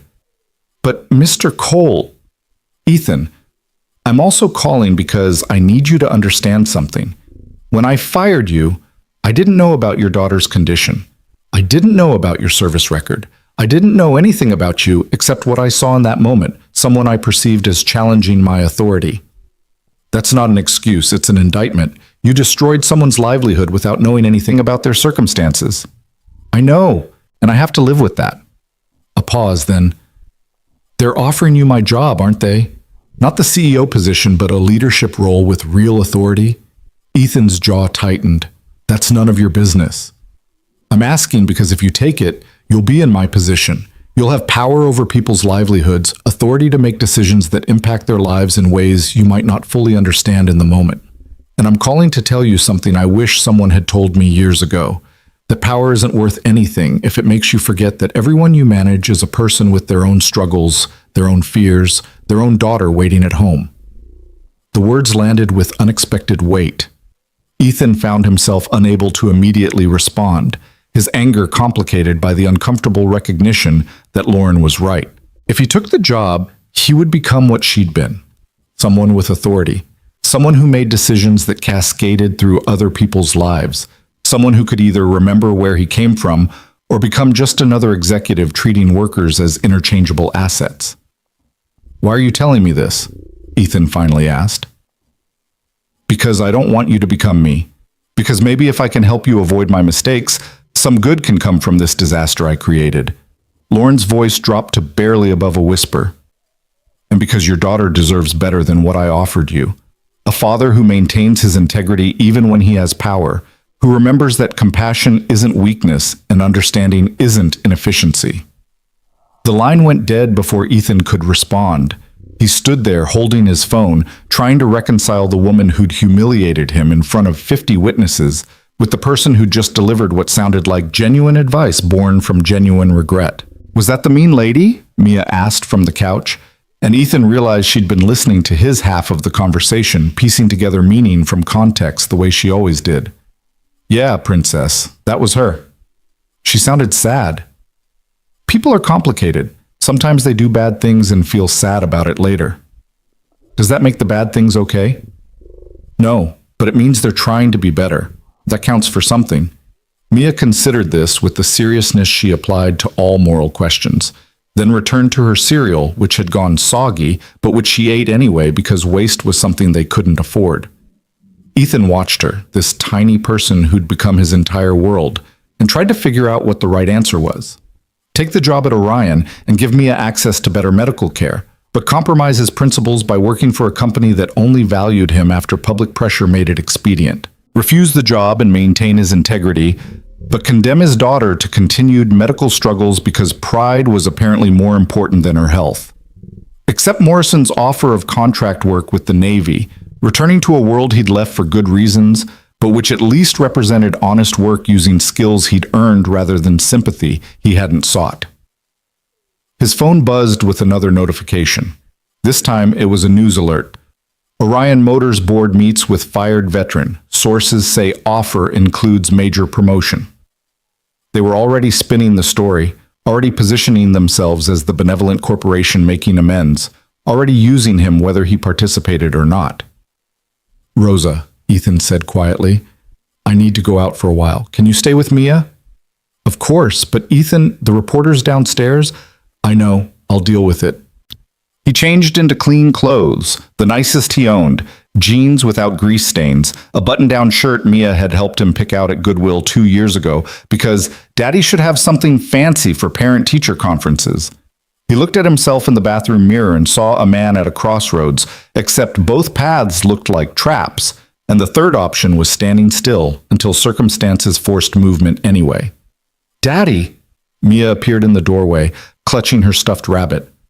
"Are you leaving because of me? Because I'm expensive?" The question hit Ethan like a physical blow. He dropped to his knees, pulling his daughter into a fierce embrace, feeling her tiny body against his and wondering how such a small person could contain so much awareness of adult failings. "You're not expensive, princess. You're priceless, and nothing that's happening right now is your fault. Do you understand? None of this is because of you. But if I wasn't sick, if you weren't sick, I'd still love you exactly the same. If you weren't sick, you'd still be the most important person in my whole world. The grown-ups are dealing with grown-up problems, and that's not your job to fix or worry about." Mia nodded against his shoulder, but Ethan knew she didn't really believe him. 6 years old and already convinced she was a burden, already internalizing the message that her existence complicated things, already learning to make herself smaller to ease the strain on a father who tried so hard to hide how close they were to the edge. "I'll be back soon," Ethan promised, "and when I come back, we'll figure everything out together. Deal?" "Deal." "But Daddy?" "Whatever you decide, I want you to be happy too, not just me." Ethan felt tears prick his eyes, but forced them back. He kissed his daughter's forehead, handed her back to Rosa's care, and walked out into the hallway where his life had become a public spectacle. The reporters were waiting at the bottom of the stairs, just as Rosa had warned. Cameras, microphones, people shouting questions over each other in a cacophony that felt like an assault. Ethan kept his head down, his expression neutral, his stride purposeful as he pushed through the crowd toward his truck. "Mr. Cole, how do you feel about being fired? Are you going to take legal action against Orion Motors? Is it true your daughter is seriously ill? What was it like finding Captain Martinez? Will you accept the job offer?" Ethan ignored them all, kept moving, reached his truck and climbed inside before anyone could block his path. He started the engine on the second try, pulled out of the parking lot with cameras still filming, and drove toward a destination he hadn't consciously chosen, but his hand seemed to know anyway. 20 minutes later, he stood in the parking lot of Orion Motors, staring up at the building where he'd worked for 3 years, where he'd been humiliated 2 days ago, where corporate leadership now waited to see if he'd accept their offer and participate in their redemption narrative. The security guard at the entrance recognized him immediately. "Mr. Cole, they're expecting you. Conference room 7, top floor." Ethan nodded, walked through the lobby where employees he'd worked beside for years stopped and stared, took the elevator up 7 floors while his reflection in the polished doors showed a man who looked simultaneously exhausted and absolutely certain. The conference room was all glass and expensive furniture, a space designed to intimidate and impress in equal measure. 5 board members sat along one side of a massive table, 3 men and 2 women, all wearing expressions of calculated concern that didn't quite reach their eyes. At the head of the table was Richard Chen, the board chairman, a man in his 60s who'd built his fortune in manufacturing before retiring into governance roles where he could exercise power without accountability. "Mr. Cole, thank you for coming." Chen stood, offered his hand across the table. Ethan looked at it for a long moment before accepting, the handshake brief and perfunctory. "Please, sit. We have a great deal to discuss." "Actually, we don't." Ethan remained standing. "I came here to give you my answer in person, because you deserve at least that much courtesy, even if you never extended it to me." The board members exchanged glances, their practiced composure cracking slightly. Chen's smile became strained. "Mr. Cole, perhaps you'd like to hear the full details of our offer before—" "I don't need to hear the details. I understand what you're offering. Money, benefits, authority, all the things that would make my life easier and my daughter's care better. And I understand why you're offering it, to make yourselves look good, to demonstrate corporate responsibility, to turn a PR disaster into a redemption story." "That's a rather cynical interpretation," one of the female board members said. "It's an accurate interpretation, and here's my answer. I decline." The words dropped into the conference room like stones into still water. Chen's expression shifted from strained courtesy to barely concealed frustration. "Mr. Cole, I don't think you understand the opportunity we're offering. This isn't just about your previous position. We're talking about real leadership, real influence, compensation that would let me afford better care for my daughter, I know. Everyone keeps reminding me of that, as if I need to be convinced that money would solve problems. But here's what you're not understanding. I don't want to work for a company that only values people when it's convenient, that only offers support when it's profitable, that only demonstrates basic human decency when cameras are watching." "We made a mistake," Chen said, his voice hardening. "We're trying to correct it. You'd think someone in your position would show more gratitude." "Gratitude?" Ethan laughed, a harsh sound without humor. "You want me to be grateful that you're offering to undo the harm you caused after the world forced you to care? No. I don't accept your offer, I don't accept your apology, and I don't accept the premise that any of this represents genuine change rather than strategic damage control." He turned to leave, but Chen's voice stopped him. "You're making a mistake, Mr. Cole. This offer expires today. Walk away now, and you'll regret it when your daughter needs treatments you can't afford." Ethan turned back slowly, and something in his expression made Chen lean back involuntarily. "Don't you ever use my daughter as leverage. Don't you dare suggest that my decision to maintain my integrity is somehow failing her. I've been making impossible choices to keep her alive since before you knew my name, and I'll continue making them long after this media circus moves on to the next story. Then what will you do? One of the other board members asked, genuine curiosity breaking through the corporate facade. You need income, you need benefits, you need stability. Where will you find that if not here? I'll figure it out, the same way I've been figuring it out for 6 years. Ethan looked at each of them in turn. These people who made decisions from positions of power and insulation, who'd never had to choose between medicine and food, who'd never held a struggling child while knowing you couldn't afford the treatment that would help. I don't know if you can understand this, but some things matter more than money. Some principles aren't for sale, not even when the price is everything you need. He left then, walking out of the conference room while 5 board members sat in stunned silence, walking through the building where employees parted before him like he was something dangerous, walking out into the parking lot where the sun was high and brutal and he had no job, no prospects, and no regrets. His phone rang as he reached his truck. Commander Morrison, again. I heard about your meeting at Orion, she said without preamble. You turned them down. Word travels fast. Military networks are efficient, so here's what I'm offering, and I need you to listen before you refuse out of principle. Contract work with Navy Search and Rescue, flexible hours, work from home when possible, $2,500 per consultation with a guaranteed minimum of 4 consultations per month.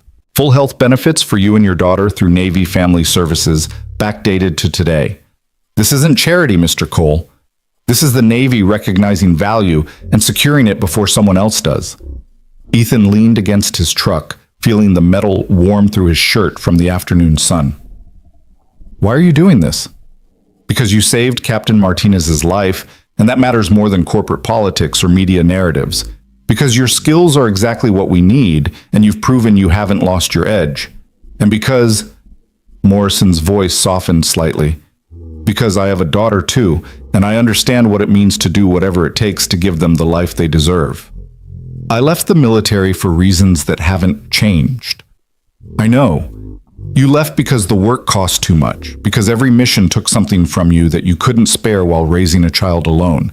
But this isn't active deployment, Ethan. This is consultation from your home, analysis of data we send you, occasional trips for critical situations, but never without childcare support.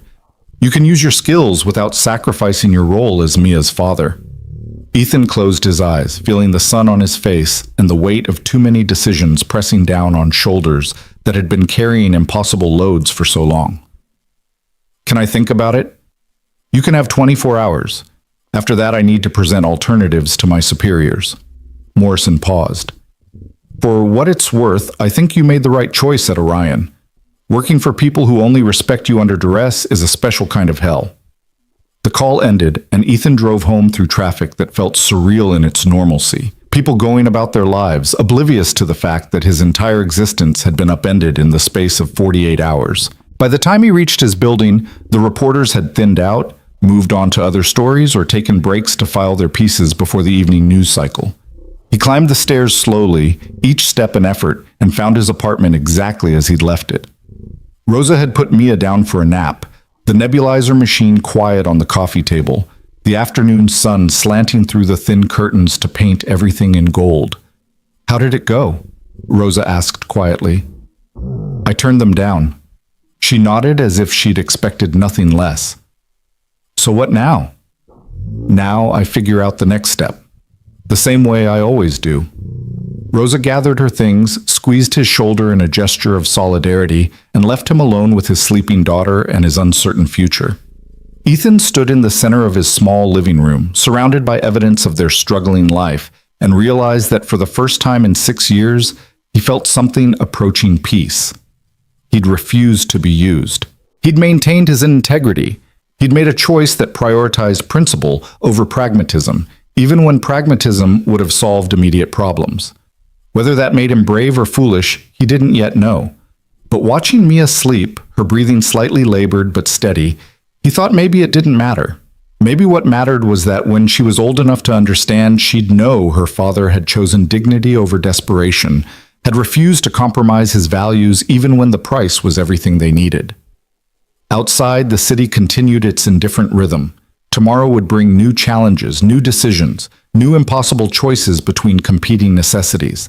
But tonight, in this moment, Ethan Cole was a man who'd said no to power, and there was a strange freedom in that refusal, a lightness he hadn't felt since before everything had gone wrong.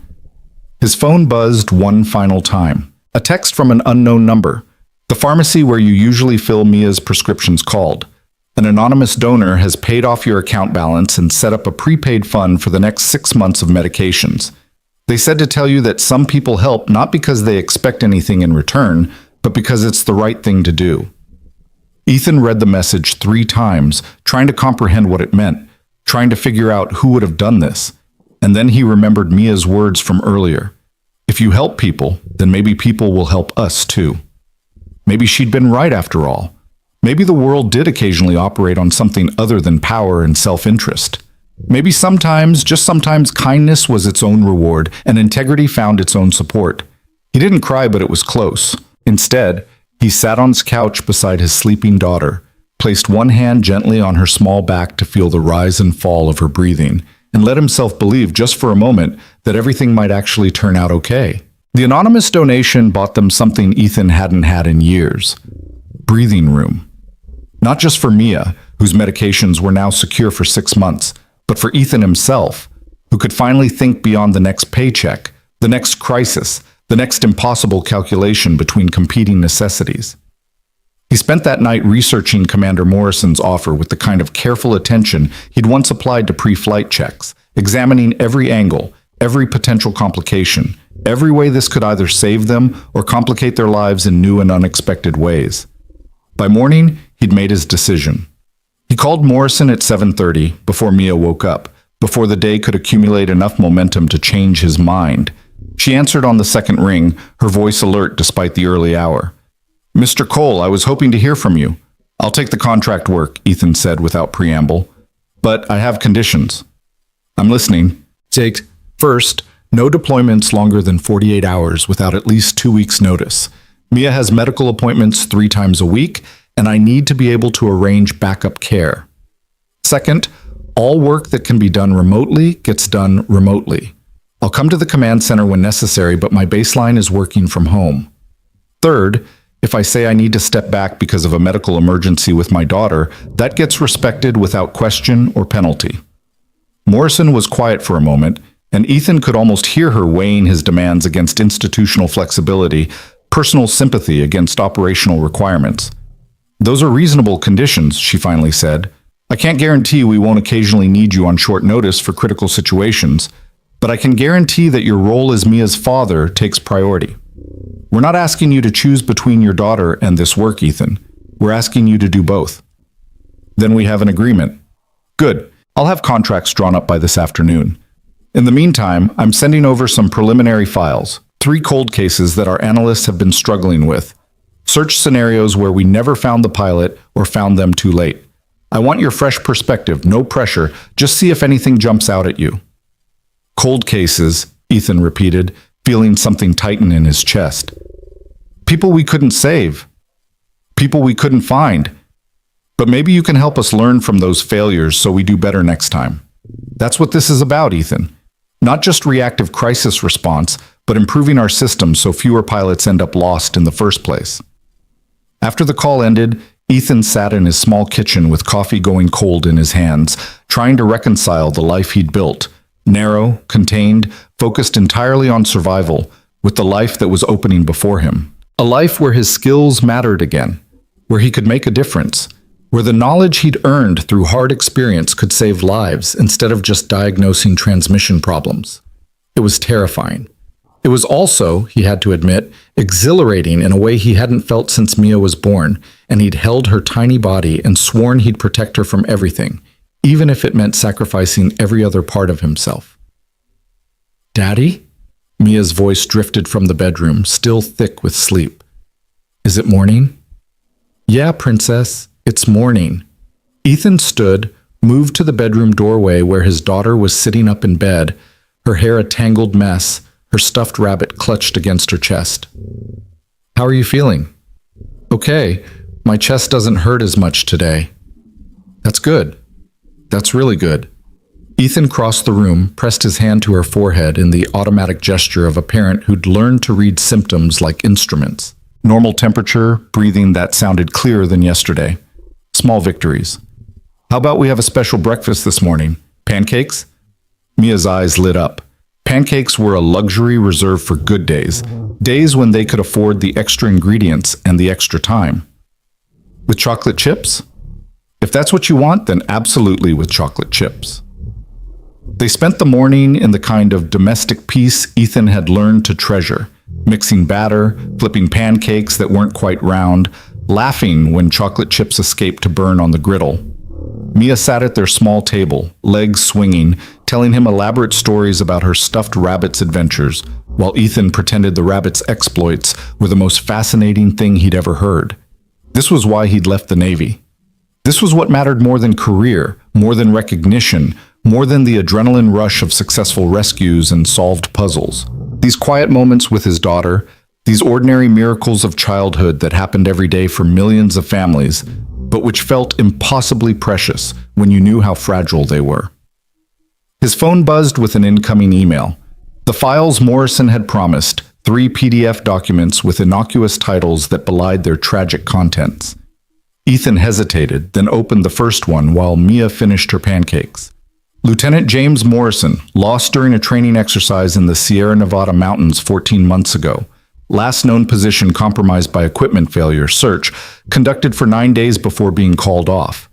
Body never recovered, survived by a wife and infant son.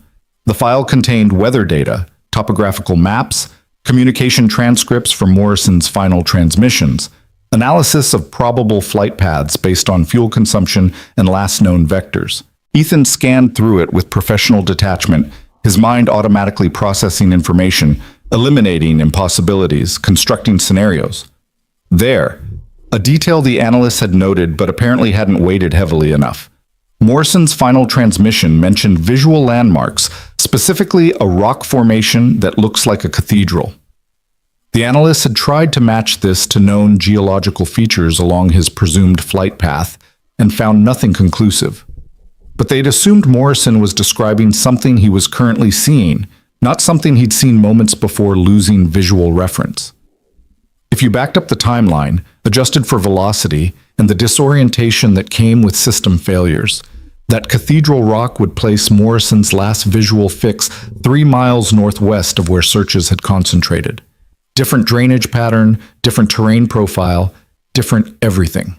Ethan pulled up satellite imagery, overlaid it with the topographical data, traced probable paths from the adjusted position. There, a narrow ravine that would have been invisible from aerial searches, its entrance obscured by tree cover, its depth sufficient to shield wreckage from thermal imaging unless you knew exactly where to look. He drafted an email to Morrison, attaching his analysis with the caveat that this was speculation based on limited information and 14 months of environmental changes. But if they wanted to conduct one more search, if the family wanted closure, this was where he'd look. "Daddy, you're doing your thinking face," Mia observed from her position at the table, chocolate smeared around her mouth. "Just work stuff, princess. Nothing important." "Is it about lost people?" Ethan looked at his daughter, at the way she watched him with those knowing eyes, and decided she deserved honesty. "Yeah, a pilot who got lost a long time ago. I'm trying to help find him so his family can know what happened." "That's sad." "It is. But maybe we can make it a little less sad by giving them answers." Mia nodded solemnly, processed this with her usual gravity, then asked, "Can I have more pancakes?" The moment passed, ordinary domesticity reasserting itself, and Ethan was grateful for it. This was the balance he needed to find. The ability to engage with tragedy professionally without letting it consume the spaces where his daughter lived. She deserved a father who could be present, not one who was always mentally 3 miles northwest, searching ravines for ghosts. His phone rang. Morrison, calling instead of responding by email. "You found him," she said without preamble. "Or at least you found where we should look. I just sent a team to the coordinates you provided." "Ethan, how long did that take you? 20 minutes?" 30, Ethan corrected. "And I might be wrong." It's educated guessing based on the kind of intuitive analysis that our best computer models can't replicate. "I'm starting to understand why your unit called you Ghost. You see things other people miss." I just paid attention to what the pilot was telling us in his final transmission. Everyone else heard generic descriptions. I heard specific landmarks processed through the kind of disorientation that comes with system failures. Whatever you call it, it's exactly what we need. The other two files I sent, when you have time, same analysis. No rush, but I'm curious what you see that we missed. After Morrison hung up, Ethan sat with his phone in his hand, staring at nothing while his mind raced ahead to implications he hadn't fully considered. If he was right about Lieutenant Morrison's location, if they found him in that ravine, it would mean closure for a family that had been living in limbo for 14 months.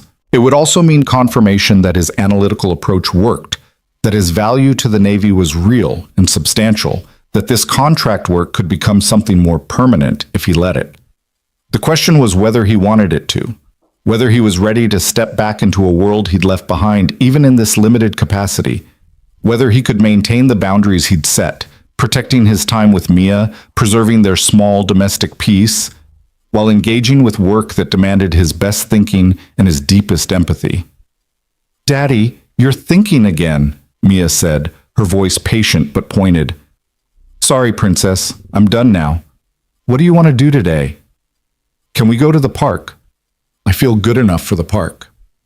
Ethan studied her carefully, noting the color in her cheeks, the ease of her breathing, the energy in her posture that had been missing for weeks. "Yeah, I think we can do that. But if you start feeling tired, I'll tell you right away. I promise." They spent the afternoon at the small neighborhood park 3 blocks from their apartment, Mia playing on equipment that had seen better decades while Ethan watched from a bench, ready to intervene at the first sign of respiratory distress. But she seemed genuinely better today, laughing as she navigated the rusty slide, waving at him from the top of the climbing structure. Briefly just a kid doing kid things without the weight of chronic illness defining every moment. Other parents were there, watching their own children with varying degrees of attention. Ethan recognized some of them from previous park visits.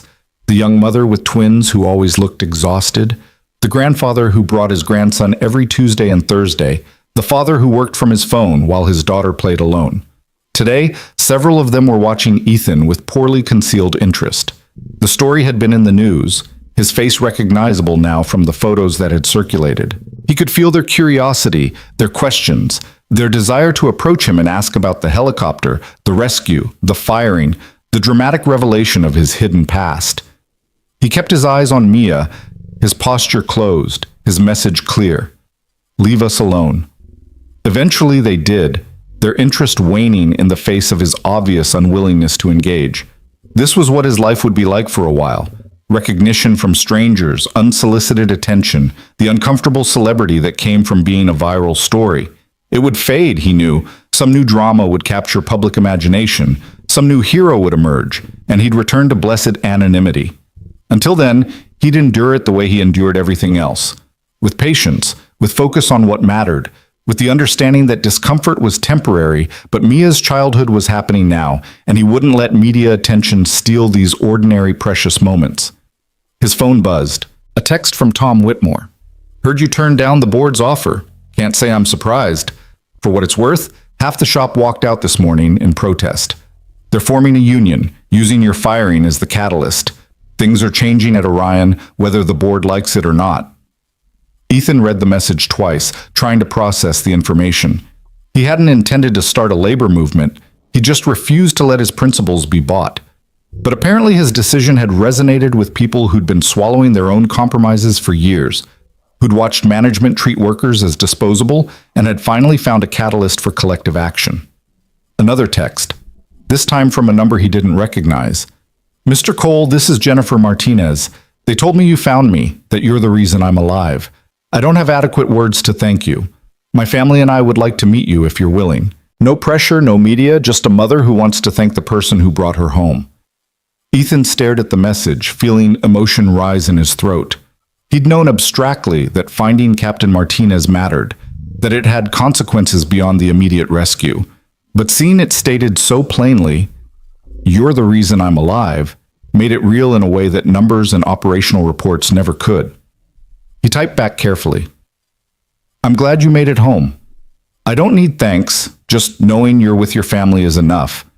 But if meeting would give you peace, I'm willing. The response came immediately. Tomorrow? I'm still at the Naval Hospital for observation, but they're allowing visitors. 2 p.m. if that works. I'll be there. Daddy, look! Mia called from the swings, pumping her legs with determination, going higher than Ethan was comfortable with, but not high enough to justify ruining her joy with his anxiety. I'm flying! I see you, princess. You're doing great. He watched her swing, the small, brave person who faced more adversity in her 6 years than most people encountered in a lifetime, and felt gratitude so intense it was almost painful. Gratitude that she was here, that she was laughing, that she was having a good day despite everything. Gratitude that the anonymous donation had removed the immediate pressure of medication costs. Gratitude that Morrison's contract would provide stability and benefits while respecting his primary role as Mia's father. And underneath it all, complicated and uncomfortable, gratitude that Lauren Hale had fired him. Because if she hadn't, none of this would have happened. He'd still be just another mechanic going through the motions, his skills wasting away, his connection to purpose eroded by years of simply surviving. The firing had been cruel and unjust, but it had also been the catalyst that brought him back to work that mattered, that reminded him he was more than his current circumstances, that showed him a path forward that didn't require sacrificing either his integrity or his daughter's well-being. The universe had a strange sense of irony, he thought. Sometimes the worst things that happened contained the seeds of better things, if you were willing to look past the immediate pain to see the possibilities. Daddy, I'm tired now, Mia called from the swings, her voice already breathier than it had been an hour ago. Can we go home? Ethan was there in seconds, helping her down, checking her breathing, noting the slight wheeze that had returned. Of course, princess. You did so good today. I'm proud of you. They walked home slowly, Mia's hand in his, her steps still steady, but lacking the energy she'd had earlier. By the time they reached the apartment, she was ready for her nebulizer treatment, settling into their routine with the practiced ease of someone who had done this thousands of times. While the machine hissed and Mia watched cartoons through the breathing mask, Ethan opened the second cold case file Morrison had sent. Captain Sarah Chen, lost during a weather emergency 2 years ago. Last known position over the Pacific Ocean, no body recovered. Search called off after 6 days. No surviving family except an elderly mother who'd spent 2 years demanding answers that no one could provide. This one was harder. Ocean searches were different from mountain searches. No landmarks, no terrain to read, currents and tides that moved evidence in unpredictable patterns. But Ethan studied the meteorological data from the day of Chen's disappearance, traced wind patterns and ocean currents, calculated drift based on probable debris configurations. There, a pattern in the search coordinates that suggested the analysts had underestimated how fast the storm system had been moving. If you adjusted for the accelerated wind speeds in the upper atmosphere versus surface measurements, Chen's debris field would have drifted 15 miles further south than searches had covered. It was probably too late now, 2 years of ocean drift and degradation. But if the mother wanted closure, if she needed to know someone had tried one more time, this was where Ethan would look. He drafted another email to Morrison, his second analysis of the day, and wondered if this was what his life would become. Solving puzzles that brought closure to families who'd lived too long with uncertainty. It was meaningful work, important work. It was also work that required him to sit with tragedy, to immerse himself in the final moments of people who hadn't made it home, to calculate probabilities that usually ended with too late or not enough. Could he do this long-term without it eroding something essential? Could he maintain the emotional boundaries necessary to protect Mia from the weight of what he was processing? Could he be both the analyst who studied death and the father who embodied life and hope and presence? Daddy, the treatment's done, Mia said, pulling off the nebulizer mask. Can we have dinner? Absolutely. What sounds good? Spaghetti with the red sauce and garlic bread. Coming right up, princess. He made dinner. They ate together at their small table. Mia told him more stories about her stuffed rabbit's adventures, while Ethan made appropriate responses and tried not to think about cold cases and lost pilots and families who'd never gotten their closure. This was compartmentalization, he knew. The ability to separate work from home life, tragedy from domesticity, the analytical mind from the nurturing heart. He'd learned it in the Navy, perfected it during the years when missions had gotten harder and losses had mounted. He'd thought he'd left that skill behind when he'd left active service, but apparently it was still there, still functional, still necessary for navigating a life that required him to hold multiple contradictory truths simultaneously. After dinner, after Mia's evening medications, after stories and teeth brushing and the bedtime routine that had become their anchor in an uncertain world, Ethan sat on the couch in the dark apartment and let himself feel everything he'd been containing all day. Relief that Mia had had a good day. Gratitude for the anonymous donation that had bought them time. Anxiety about tomorrow's meeting with Captain Martinez. Uncertainty about whether he'd made the right decision accepting Morrison's contract.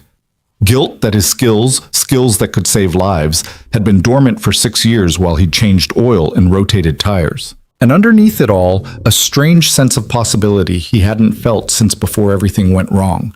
The sense that maybe, just maybe, he could have both things, could be present for Mia while also doing work that mattered, could provide for her needs while also maintaining his principles, could rebuild something resembling a life instead of just surviving day to day.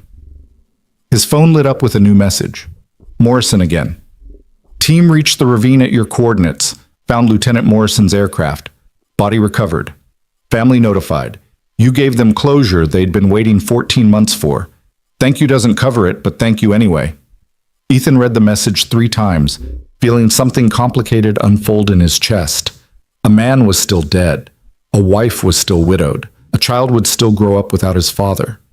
But now they knew what happened, could have a funeral, could begin whatever healing process followed confirmed loss instead of ambiguous absence. He'd done that.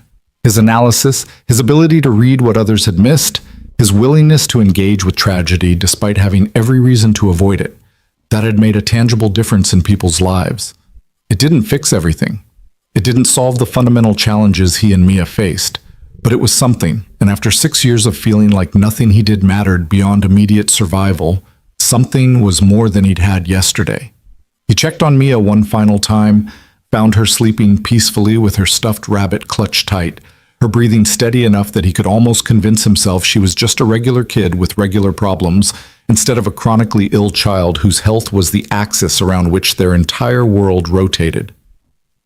Love you, princess, he whispered, adjusting her blanket even though she was already covered, just needing the small gesture of parental care that confirmed his role, his purpose, his reason for everything. Tomorrow he'd visit Captain Martinez. Tomorrow he'd continue analyzing cold cases. Tomorrow he'd navigate the continued media attention and the complicated aftermath of decisions that had cascaded far beyond their original scope. But tonight, in this moment, Ethan Cole was just a father watching his daughter sleep, and that was enough. The next morning arrived with the kind of perfect California weather that made everything feel possible. Clear skies, moderate temperature, the promise of a day where nothing would go catastrophically wrong. Ethan dressed carefully for the hospital visit, mindful that he'd be meeting not just Captain Martinez, but likely her family, possibly other Navy personnel who'd want to thank him or assess him or both. Rosa arrived early, giving Ethan extra time to prepare. She'd been following the news coverage, understood without being told that this meeting mattered in ways that went beyond simple gratitude. You're nervous, she observed while Ethan checked his appearance in the bathroom mirror for the 3rd time. Is it that obvious? Only to someone who's known you for 3 years. You hide it well. Rosa paused, then added, For what it's worth, I think what you did was incredible. Finding that pilot, refusing to compromise your principles with Orion, accepting work that uses your real skills, it's all incredibly brave. I don't feel brave. I feel like I'm barely keeping my head above water and hoping I don't make any mistakes that hurt Mia. That's what being a parent is. The difference is you're also making decisions that might actually build something better instead of just treading water. That takes courage. Ethan wanted to believe her. He thanked Rosa, kissed Mia goodbye with promises to be back by dinner, and drove to the Naval Hospital with his stomach in knots. The hospital was a sprawling complex of modern buildings and military efficiency, all polished floors and professional staff who moved with purpose. Ethan checked in at the front desk, was given a visitor badge, and was escorted by a young petty officer to the wing where Captain Martinez was recovering. She's been asking about you all morning, the petty officer said as they walked. Pretty much everyone on the floor has heard about how you found her. You're kind of a celebrity around here. I'd rather not be. Too late for that, sir. What you did was extraordinary. They reached a private room at the end of a quiet corridor. The petty officer knocked softly, then opened the door to reveal a space that was part hospital room, part family gathering. Captain Jennifer Martinez was sitting up in bed, looking remarkably healthy for someone who'd spent 3 days lost in the wilderness. Her husband sat in a chair beside her, holding her hand. Their 2 children, the same boy and girl Ethan had seen at the command center, were sprawled on the floor playing with action figures.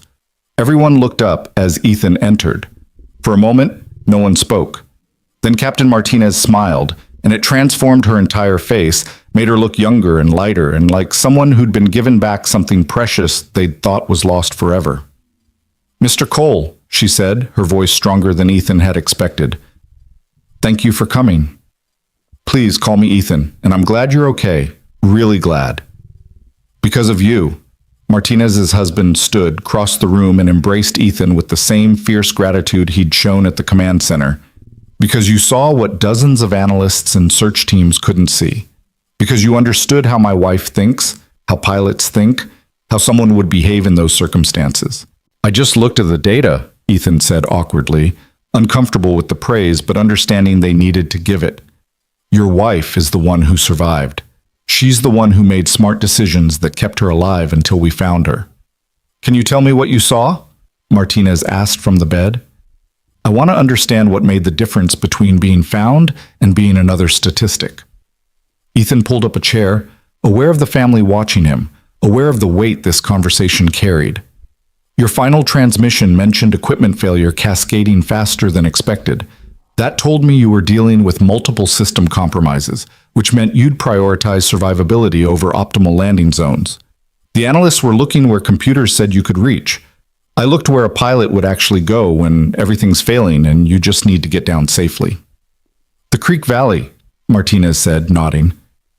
"I saw it, knew it wasn't perfect, but it was survivable. Water, southern exposure, relatively clear sightlines for potential rescue." "Exactly. And you protected your emergency supplies, managed your resources, stayed visible. You did everything right. But you're the one who told them where to look. The valley I chose was outside their primary search radius. If you hadn't adjusted their coordinates..." She didn't finish the sentence. Didn't need to. They all understood the alternative. The children had stopped playing, were watching this exchange with the serious attention of kids who'd come too close to losing a parent and wanted to understand everything about how she'd come back. "Are you the one who found Mom?" the boy asked directly. "I helped people know where to look," Ethan said carefully. "A lot of people worked together to bring your mom home." "But you're the one who figured it out," the girl pressed. "That's what everyone says." Ethan glanced at Martinez, seeking guidance on how to navigate this conversation. She nodded, giving him permission to be honest. "Yeah," he said finally. "I'm the one who figured out where to search, but your mom's the one who survived. She's the real hero here." "You have a little girl," the boy said, and Ethan wondered how they knew that, then remembered that his daughter had been part of the news coverage, her medical condition mentioned in articles he wished had left her out entirely. "Mom said you left the Navy to take care of her because she's sick." "That's right. Is she going to be okay?" The question hit Ethan in the chest with unexpected force. These children had almost lost their mother, were now asking him if his daughter would survive her illness, and the parallel was both obvious and unbearable. "I hope so," Ethan said, his voice rougher than intended. "She's very brave, and I'm doing everything I can to help her get better." "We hope she's okay too," the girl said with the simple sincerity of childhood. "Because you saved our mom, so your little girl should get to be okay." If only the universe worked that way, Ethan thought. If only good deeds were rewarded with cosmic justice. If only helping others guaranteed help in return. But he just nodded, accepted the child's blessing for what it was, an expression of hope in a world that too often denied it. They talked for another hour, Martinez describing her 3 days in the wilderness, her husband filling in the family's experience of waiting for news, the children gradually warming to Ethan and showing him drawings they'd made of helicopters and rescue teams. It was healing for them, Ethan realized. Having him there, being able to thank him directly, being able to close the loop on a trauma that could have destroyed them, but which they'd survived together. As Ethan prepared to leave, Martinez caught his hand. Commander Morrison told me you're doing contract work now. Analyzing search scenarios, helping find people others have missed. Starting to, yeah. That's good. The Navy needs people like you. But Ethan, don't let it consume you the way active service did. You left for good reasons. Make sure this new arrangement respects those boundaries. I'm trying. Try harder. Your daughter needs you present, not just physically there, but actually present. I know that from experience. I've missed too many bedtimes, too many school events, too many ordinary moments because I was focused on the next mission, the next training exercise, the next thing that felt urgent but wasn't actually more important than my kids. She squeezed his hand. Don't make my mistakes. Find the balance, protect your time with her. Remember that being a good parent is harder and more important than being a good analyst. Ethan nodded, throat tight with emotion he couldn't quite name. Thank you for understanding. Thank you for bringing me home, for giving my family their mom back, for being willing to use your gifts even when it would have been easier to walk away. He left the hospital feeling like he'd undergone some sort of emotional surgery, cracked open, rearranged, stitched back together slightly different than before. The drive home passed in a blur of thoughts too complicated to untangle, feelings too big to process while navigating traffic. By the time he reached his apartment building, reporters had mostly disappeared, moved on to newer stories, or convinced that he wasn't going to give them the dramatic interviews they wanted. He climbed the stairs slowly, each step feeling heavier than it should, and found Rosa and Mia playing cards at the kitchen table. "Daddy!" Mia launched herself at him, and he caught her automatically, holding her tight while she chattered about her day, about the game she and Rosa had been playing, about the cartoon she'd watched where animals could talk and had adventures. "Sounds like you had a good day, princess." "Did you have a good day? Did you help more lost people?" "I met the pilot I helped find. She's doing well. She has 2 kids about your age." "Did you tell them about me?" "They already knew about you. They said they hope you feel better soon."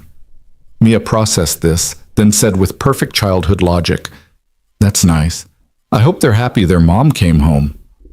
"They are, princess. They really are." That evening, after Rosa had left and dinner had been eaten and medications had been administered, Ethan sat with Mia while she drifted toward sleep, her small hand in his, her breathing steady and unlabored. "Daddy?" she murmured, already half asleep. "Are you happy now?" The question startled him. "What do you mean, princess?" "You seem different, less sad. I like it when you're not sad." Ethan felt his throat tighten. He thought he'd been hiding it well, the constant underlying anxiety and exhaustion that had defined their lives for years. But of course she'd noticed. Children always noticed. "I'm trying to be less sad," he said honestly. "Things are getting a little better, and that helps." "Good," Mia said, her words slurring with sleep. "You deserve to be happy too."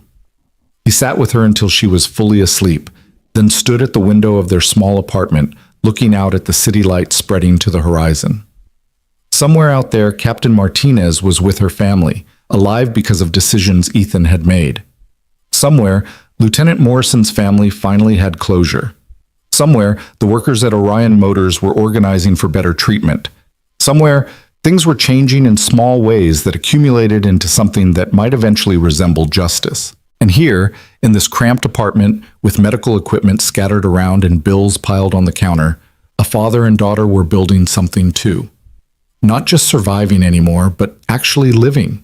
Not just getting through each day, but occasionally having good days. Not just enduring, but hoping. It wasn't perfect. It wasn't easy. But standing there in the dark, listening to his daughter breathe peacefully in the next room, Ethan thought maybe it was enough. Maybe this fragile, complicated, occasionally beautiful life they were piecing together was actually worth all the struggle, all the sacrifice, all the impossible choices he'd made to get them here. His phone buzzed one last time. A message from an unknown number. "The anonymous donation was from me. You gave me my wife back. It's the least I could do. Take care of your daughter. She's lucky to have you. Martinez." Ethan read the message through tears he didn't bother to hide, gratitude and relief, and something approaching peace flooding through him in equal measure. The universe might not operate on cosmic justice, might not reward good deeds with guaranteed reciprocity. But sometimes, just sometimes, helping others did come back around. Sometimes kindness was repaid with kindness. Sometimes doing the right thing led to right things happening in return. Not always. Not even usually. But tonight, in this moment, it was enough to believe that maybe Mia had been right all along. Maybe that was how it worked, when you let it. 3 months later, Ethan stood in the kitchen of an apartment that was only slightly larger than the old one, but felt exponentially different. Natural light streamed through windows that actually opened. The paint on the walls was fresh and clean, and most importantly, Mia's new bedroom had space for both her bed and a small desk where she could draw and color without having to clear medical equipment first. The Navy's health benefits had kicked in 6 weeks ago, and the difference was already visible. New medications that actually controlled her symptoms instead of just managing them. Appointments with a pediatric pulmonologist who specialized in her condition. A treatment plan that focused on improvement rather than mere survival. She was sleeping better, breathing easier, playing longer at the park before exhaustion set in. Small improvements that accumulated into something that looked remarkably like a childhood instead of an extended medical crisis. Ethan finished loading the dishwasher, an actual dishwasher, not just a sink and his tired hands, and checked the time. He had 40 minutes before his next consultation call with Commander Morrison's team, enough time to review the preliminary data on a new case while Mia finished her homework at the kitchen table. "Daddy, how do you spell helicopter?" she called out, pencil poised over her worksheet. "Sound it out first, princess. What do you think?" "H-E-L-I." She paused, scrunched up her face in concentration. "C-O-P-T-E-R? Perfect. You got it exactly right. Is that because we wrote in one? It's easier to spell words when you've actually seen the thing." Ethan smiled, remembering that day 3 months ago that felt simultaneously like yesterday and a lifetime past. "Yeah, I think you're right about that." His laptop was open on the counter, displaying topographical maps and weather data for a training accident in Nevada. A pilot had ejected successfully, but landed in terrain so remote that ground teams were struggling with access. Ethan had been analyzing probable drift patterns based on wind speeds and parachute configurations, narrowing down the search area from 60 square miles to a manageable 12. It was the kind of work that had become routine over the past 3 months, combining his understanding of pilot behavior with careful analysis of environmental factors to give search teams the best possible starting point. He was good at it. Better than he'd expected, better than Morrison's team had hoped.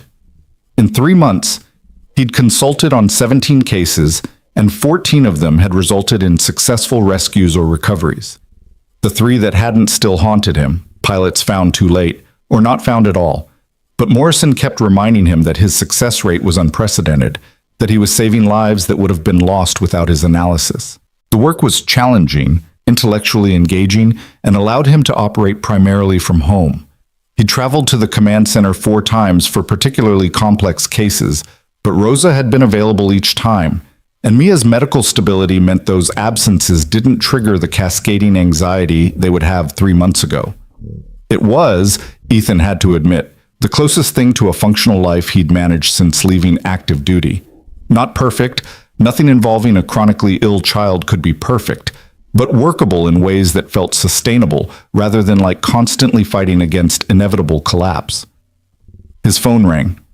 Tom Whitmore, calling for their weekly check-in. After the union organizing at Orion Motors had succeeded, helped by the publicity around Ethan's firing and the subsequent workforce walkout, Tom had become the shop steward, negotiating better conditions and pushing back against management in ways he'd never felt empowered to do before. "Ethan, you got a minute?" "For you, always." "What's going on?" "The new CEO. They brought in someone from outside, woman named Patricia Reeves. She wants to meet with you. Says she's trying to rebuild the company culture. Wants to understand what happened from your perspective." Ethan leaned against the counter, processing this unexpected development. "Why would I want to meet with Orion's new leadership? That chapter's closed, Tom." "I thought you'd say that. But here's the thing. Reeves is actually different. She's been implementing real changes. Better safety protocols, technical training programs, merit-based promotions instead of politics. The shop floor barely recognizes the place, and she specifically asked if you'd be willing to consult on building a maintenance training program that prioritizes skill over appearances. Consult, not come back as an employee. Correct. Contract work, your schedule, your terms. She knows you're working with the Navy, isn't trying to pull you away from that, just wants your expertise in developing training that actually makes sense for mechanics instead of corporate bureaucrats. Ethan considered this. The old Orion had represented everything wrong with corporate culture: image over substance, fear over trust, disposability over investment in people. But if Tom was right, if things were genuinely changing, then maybe there was value in helping shape that change, rather than just walking away and letting someone else define what came next. I'd need to meet with her first. No commitments, just a conversation.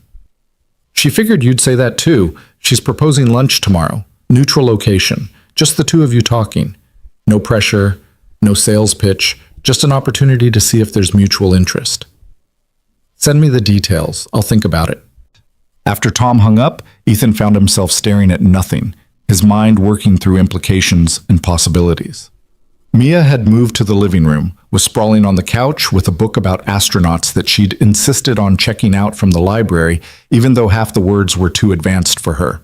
She was sounding them out anyway, determined to understand, her resilience in the face of challenge a constant reminder of why everything else mattered less than her well-being. Princess, how would you feel if Daddy took on some extra work? Not instead of what I'm doing now, but in addition to it. Mia looked up from her book, considered the question with her usual gravity. Would it make you gone more? Maybe a little bit, but only if you're okay, and only when Rosa can be here with you. And it would help people? Like finding lost pilots helps people? Different kind of helping. Teaching mechanics to be better at their jobs so they can fix things properly and keep people safe. Then it sounds good. You should do it. She paused, then added, But Daddy, make sure you still have time for pancakes. Those are important too. Ethan crossed to the couch, sat beside his daughter, and pulled her into a gentle hug.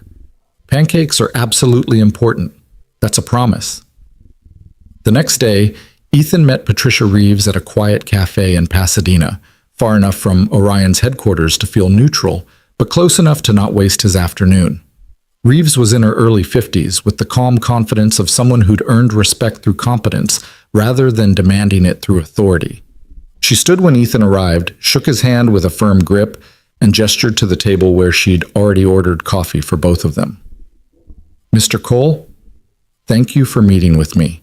I know you have no reason to trust anyone associated with Orion Motors, so I appreciate you giving me this chance. Tom speaks highly of you. That counts for something. Tom Whitmore is one of the reasons I took this position. When the board approached me, I spent 2 weeks talking to employees at every level.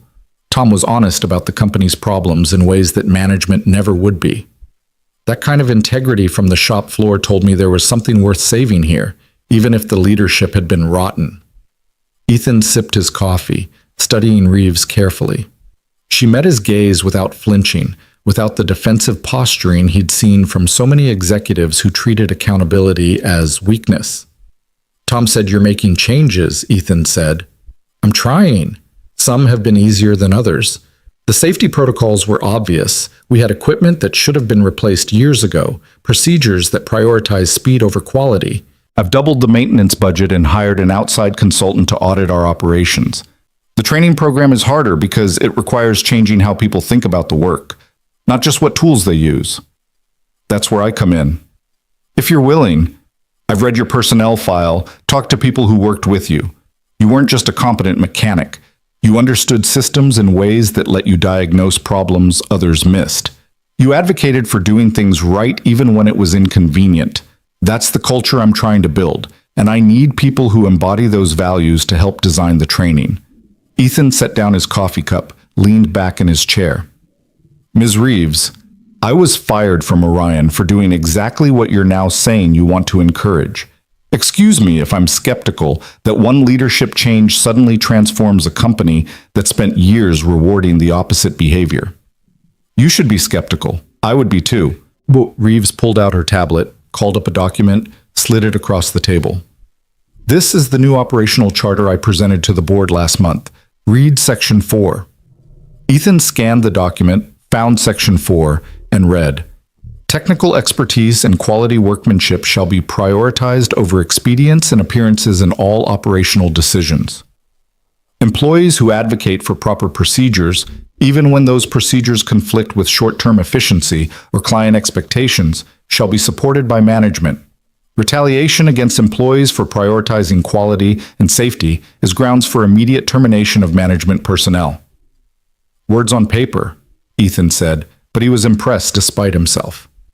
Lauren Hale probably had nice words on paper too. Lauren Hale had platitudes about excellence. "I have specific enforceable policies with defined consequences for violations. I've already terminated 2 supervisors for pressuring mechanics to cut corners." The message is spreading. Quality matters. Expertise matters. And people who know what they're doing have authority to make the right call even when it's not the easy call. Why do you care? Most CEOs optimize for quarterly profits and let everything else burn. Reeves smiled slightly. Because I spent 20 years as an engineer before moving into management. I've seen what happens when accountants make technical decisions, when image matters more than substance, when people who actually understand the work get overruled by people who only understand spreadsheets. It produces disasters, sometimes immediately visible ones, sometimes slow erosions that eventually cascade into catastrophic failures. I'm trying to prevent both. Ethan found himself wanting to believe her. But belief was dangerous when it came to corporate leadership, when people who seemed sincere could turn out to be just better at performing sincerity than their predecessors. "What exactly are you asking from me?" "Contract consultation to develop a comprehensive training program for new mechanics and continuing education for existing staff.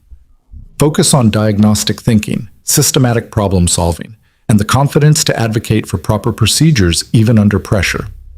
20 hours a month, your schedule, primarily remote work with occasional on-site sessions.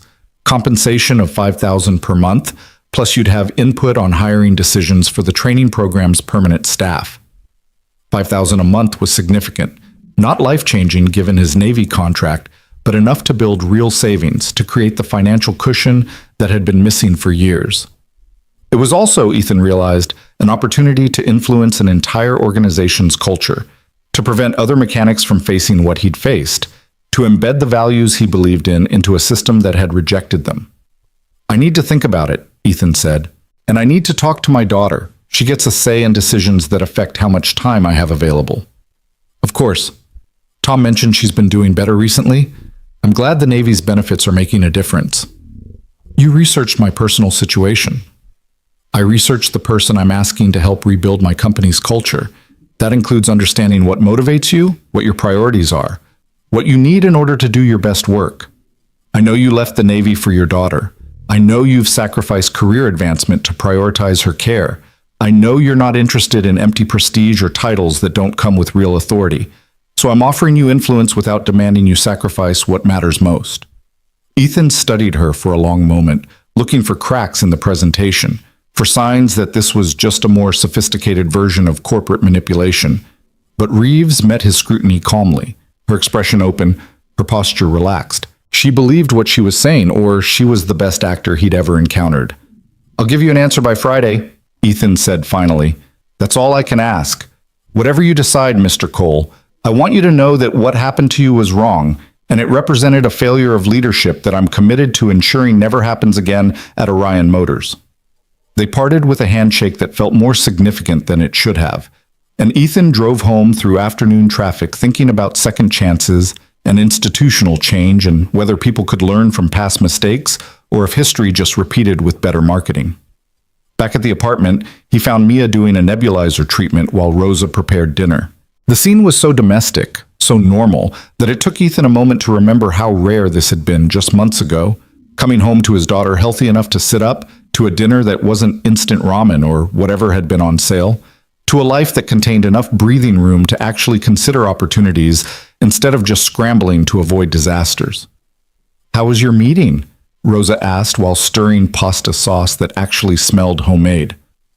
"Interesting. The new CEO at Orion wants to hire me as a consultant to rebuild their training program." "Are you going to do it?" I don't know yet. Part of me thinks it's a waste of energy to try fixing a broken system. Part of me thinks if I don't try, I'm just letting the next person get treated the way I was. What does your gut say? Ethan considered this. His gut said that Patricia Reeves was genuine, that the changes at Orion were real, and that he had an opportunity to turn his firing into something that prevented others from facing similar treatment. His gut also said that he had enough on his plate, that adding more work risked destabilizing the fragile balance he'd achieved, and that his first responsibility was to Mia, not to fixing corporate culture. My gut says I need to talk to my daughter. After Rosa left and dinner was finished and medications were administered with the routine efficiency of people who'd done this thousands of times, Ethan sat with Mia on the couch and explained the situation in terms she could understand. So the company that fired you wants you to come back and teach people? Mia asked, working through the logic. Not come back like before. More like visiting sometimes to help them learn to do things better. Why would you help them after they were mean to you? That's the question I'm trying to figure out, Princess. Part of me thinks they don't deserve my help. But part of me thinks if I can make things better for the people who work there, maybe something good comes from what happened. Mia was quiet for a moment, her small face scrunched in concentration. At school, Ms. Rodriguez says that when someone does something wrong, you can either stay mad at them or you can help them be better. She says helping them be better is harder, but it's what makes the world nicer. Ms. Rodriguez sounds pretty smart. She is. She lets me sit by the window when I'm having trouble breathing. Mia paused, then added, I think you should help them, Daddy, but only if it doesn't make you too tired, because I need you to not be tired. That's the deal, Princess. I only take on what I can handle without being too tired for pancakes and park visits and all the important stuff. Then, okay, you should do it. Friday morning, Ethan called Patricia Reeves and accepted the consulting position, with the caveat that his Navy work took priority and that he maintained final say over his schedule. Reeves agreed without hesitation, sent over contracts that were surprisingly straightforward, and suggested they start with a series of interviews with current shop floor personnel to understand what training gaps existed. Over the next 6 weeks, Ethan spent 2 days a week at Orion Motors, talking to mechanics, observing operations, identifying the disconnect between what people knew and what they needed to know. He also noticed the changes Reeves had implemented, new equipment that actually worked, safety protocols that were being followed instead of ignored, a shop floor atmosphere that felt less like fear-based compliance and more like people taking pride in their work. Tom walked him through the changes the union had negotiated. Better pay scales tied to skill development rather than seniority. Protected time for training without pressure to cut corners. A grievance process that actually resulted in accountability when management overstepped. It wasn't perfect. Institutional change never was, but it was substantively different from the Orion Motors that had fired him 4 months ago. You did this, Tom said one afternoon while they reviewed training curriculum proposals. The union organizing, the leadership change, the cultural shift, none of it happens without you getting fired and the public response that followed. I didn't do anything except refuse to compromise my principles. Exactly. You showed everyone that it was possible to say no, that dignity mattered more than job security, that we didn't have to accept being treated as disposable. That example gave people courage to organize, gave the board reason to force out Lauren Hale, gave Patricia Reeves the mandate to make real changes. You were the catalyst. Ethan wasn't entirely comfortable with that characterization. It suggested an intentionality he hadn't possessed, a strategic thinking that hadn't existed when he was just a desperate father trying to survive his daughter's next medical crisis. But he understood what Tom meant. Sometimes the right action at the right moment could cascade into consequences far beyond the original intent. How's Hale doing? Ethan asked, surprising himself with the question.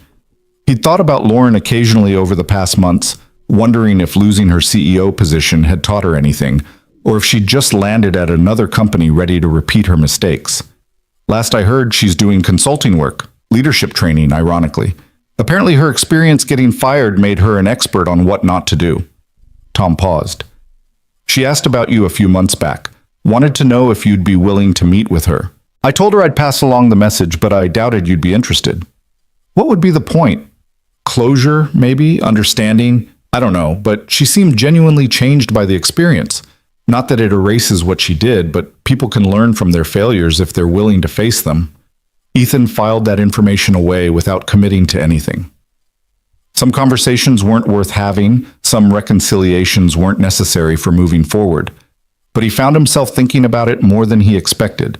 About whether forgiveness required contact. About whether understanding someone's growth meant you owed them an audience. About whether his own evolution beyond bitterness required acknowledging her evolution beyond arrogance. 2 months after starting the consulting work with Orion, Commander Morrison called with an unusual request. Ethan, we have a situation that's outside our normal parameters. Are you available for a video conference in the next hour? Mia has a doctor's appointment at 3, but before that, what's going on? I'd rather explain with the full team. This involves more than just search and rescue analysis. The video conference included Morrison, 3 officers Ethan didn't recognize, and Captain Jennifer Martinez, who smiled warmly when she saw him on screen. Ethan, good to see you. How's Mia doing? Much better, thank you. The new medications are making a real difference. I'm glad to hear it. Martinez's expression shifted to something more serious. We've asked you to join this call because we have a proposal that goes beyond your current contract. The Navy is developing a new training program for search and rescue operations with focus on human factors analysis, understanding how pilots think and behave under extreme stress, predicting decision-making patterns that can inform search parameters. We want you to develop and lead that program. Ethan felt his stomach drop. Lead it? As in full-time employment? As in a civilian instructor position based at the Naval Postgraduate School in Monterey. You'd teach courses, develop curriculum, consult on active operations when needed, full benefits, competitive salary, relocation assistance, and most importantly, a schedule designed around teaching rather than operational deployments. You'd have your evenings and weekends with your daughter, summer breaks that align with her school schedule, and the stability of a permanent position instead of contract work. It was, Ethan realized, everything he'd thought was impossible. A use of his skills that mattered, compensation that would let him provide properly for Mia, stability that didn't require sacrificing his presence in her life. It was also a complete upheaval of the life they'd just finished stabilizing. A move to a new city, new schools, new doctors, new everything. I need to think about this, Ethan said, and I need to talk to Mia. She's been through enough changes. Of course, we're not asking for an immediate decision, but Ethan, I want you to understand what this represents. A chance to influence how the entire Navy approaches search and rescue operations. Your methods, your insights, your understanding of pilot psychology, you'd be embedding all of that into training that could save lives for decades. That's a legacy worth considering. After the call ended, Ethan sat in his home office staring at nothing, trying to process an opportunity that was simultaneously perfect and terrifying. The salary alone would change everything. He could afford specialists for Mia that weren't covered by insurance, could build real savings, could stop constantly calculating whether they could afford basic necessities. The position would use his skills in exactly the way he'd always hoped, teaching instead of just consulting, shaping future operations instead of just responding to current crises. But it also meant leaving Los Angeles, where Mia's current medical team knew her case intimately, where Rosa had become family, where the support systems they'd built over 6 years would have to be reconstructed from scratch. It meant asking his daughter to adapt to yet another major change after she'd just started thriving in their current situation. That evening, after Mia's appointment with the pulmonologist, who'd declared her improvement remarkable, and suggested they might actually be approaching manageable stability rather than constant crisis intervention, Ethan made dinner while working up the courage to explain the situation. Mia was drawing at the kitchen table, creating an elaborate picture of helicopters and mountains, and what appeared to be either rescue teams or possibly aliens. It was hard to tell with her artistic style. She'd been drawing a lot lately, her teachers noting that she had genuine talent for visual storytelling. One more thing that was flourishing now that she had the energy and cognitive space for interest beyond just surviving. Princess, I need to talk to you about something important. Mia set down her crayons, gave him her full attention with the seriousness she applied to all designated important conversations. Is it bad important or good important? It's complicated important. The Navy offered me a permanent job teaching people how to find lost pilots. It would pay well, it would use my skills in a good way, and I'd have regular hours so I could be home with you most of the time. That sounds good. The complicated part is that the job is in a city called Monterey, which is about 6 hours north of here. We'd have to move, you'd have to change schools and doctors, Rosa couldn't come with us. Everything would be different. Mia processed this information with visible concentration. Would I still be sick in Monterey? The question hit Ethan hard. The recognition that his daughter understood her illness was the constant around which all other variables revolved. Yes, princess, but we'd find new doctors there, good ones who could keep helping you get better. Would you be happier? In the new job? I think so, but not if it makes things harder for you. Your happiness matters more than mine. Mia shook her head with surprising firmness. Miss Rodriguez says that's wrong. She says parents deserve to be happy too, not just kids. And she says when parents are happy, it makes kids happier because they don't have to worry about their parents being sad all the time. Ethan wanted to laugh and cry simultaneously. His 6-year-old daughter was counseling him on self-care, using wisdom from her first-grade teacher to argue that his well-being mattered independent of hers. When had she become so perceptive, so capable of thinking beyond her own needs? What do you think we should do, he asked. I think we should go, because you've been taking care of me my whole life, and maybe it's time for you to do something that makes you happy instead of just something that keeps us from being too sad, and also because Monterey sounds pretty. Does it have an ocean? It does, right there in the city. Then we should definitely go. I've never seen an ocean except in pictures. Over the next week, Ethan called Morrison and accepted the position. He gave notice to Patricia Reeves, who was disappointed to lose his consulting work, but understood that teaching at the Naval Postgraduate School was too significant an opportunity to pass up. He told Rosa, who cried but insisted she was happy for them, promised to visit, and helped him start planning the logistics of a move that felt impossibly complicated until they broke it down into manageable steps. He also, after weeks of internal debate, sent a message to Lauren Hale asking if she'd be willing to meet before he left Los Angeles. Her response came within an hour, a simple yes and a suggestion for the same cafe where he'd met with Patricia Reeves. They met on a Saturday morning, Mia safely with Rosa, so Ethan could have this conversation without worrying about his daughter overhearing something she shouldn't. Lauren looked different than he remembered, less severe, more human, wearing jeans and a simple blouse instead of the power suits that had been her armor. She stood when he arrived, offered her hand tentatively, as if uncertain whether he'd accept even that minimal contact. Ethan, thank you for agreeing to this. I wasn't sure you would. I wasn't sure I would either. He sat across from her, accepted the coffee she'd ordered for him, and waited for her to explain why she'd wanted this meeting. I've been in therapy, Lauren said without preamble, working through some things, trying to understand why I became the kind of leader who could fire someone without knowing anything about their circumstances. My therapist suggested that part of my healing would involve apologizing directly to people I'd harmed, but only if they were willing to hear it. So I'm asking, are you willing to hear my apology? Ethan studied her carefully. She looked nervous, uncertain, stripped of the commanding presence that had defined her tenure at Orion. I'm here. I'm listening. What I did to you was cruel and unjustified. I fired you to make a point about my authority, to demonstrate that I wouldn't tolerate anyone questioning my decisions.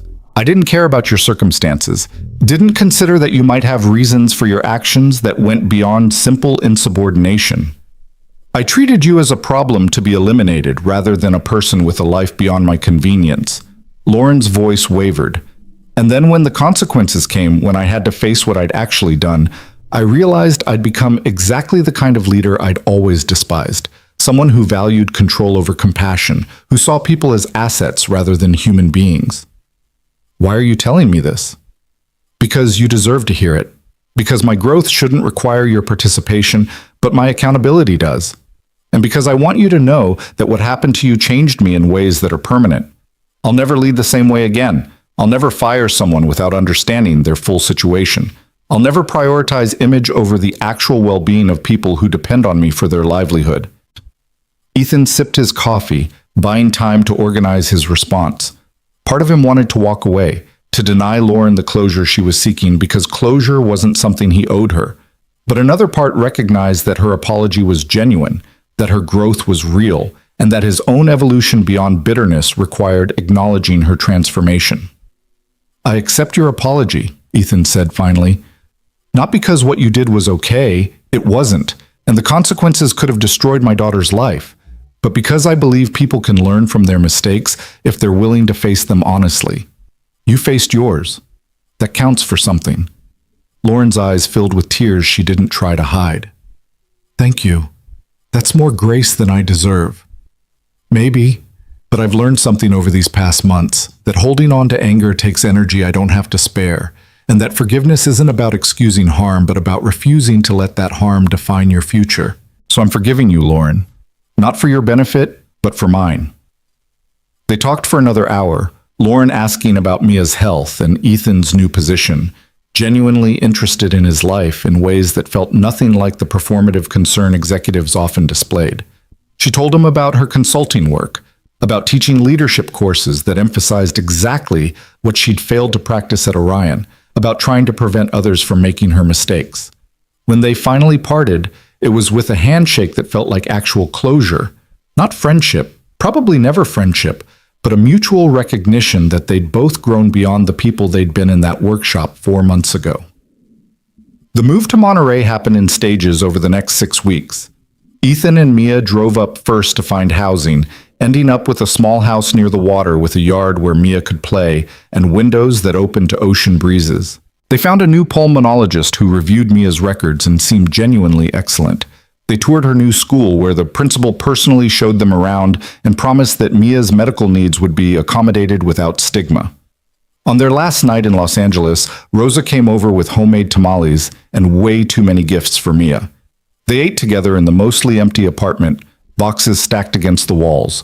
The life they'd built here reduced to cardboard and packing tape.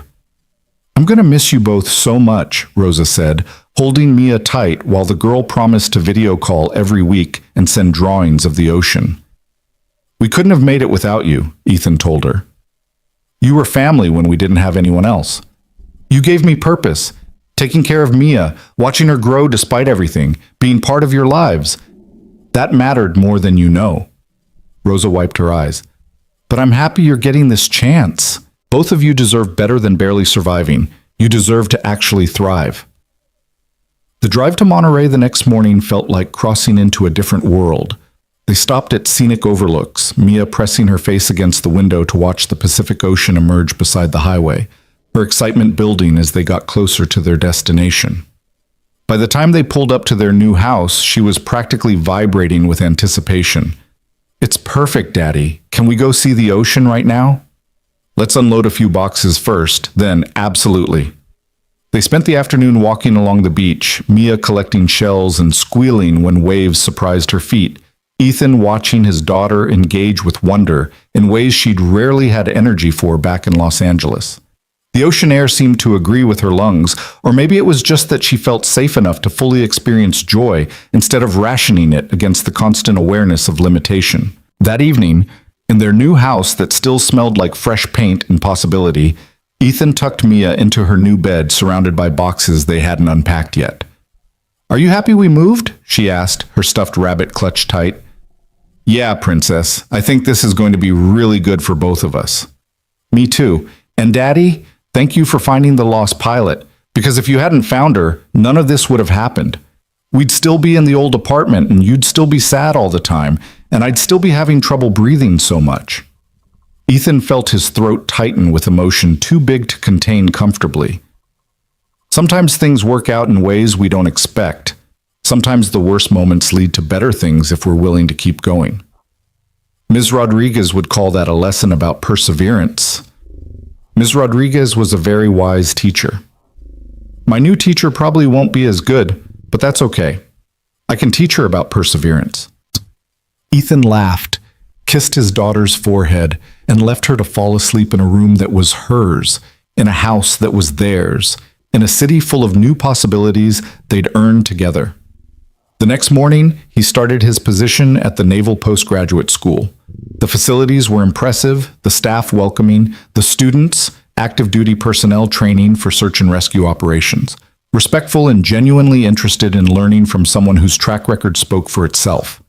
Commander Morrison was there for his first day, helping him navigate institutional procedures, introducing him to key personnel, ensuring his transition went smoothly.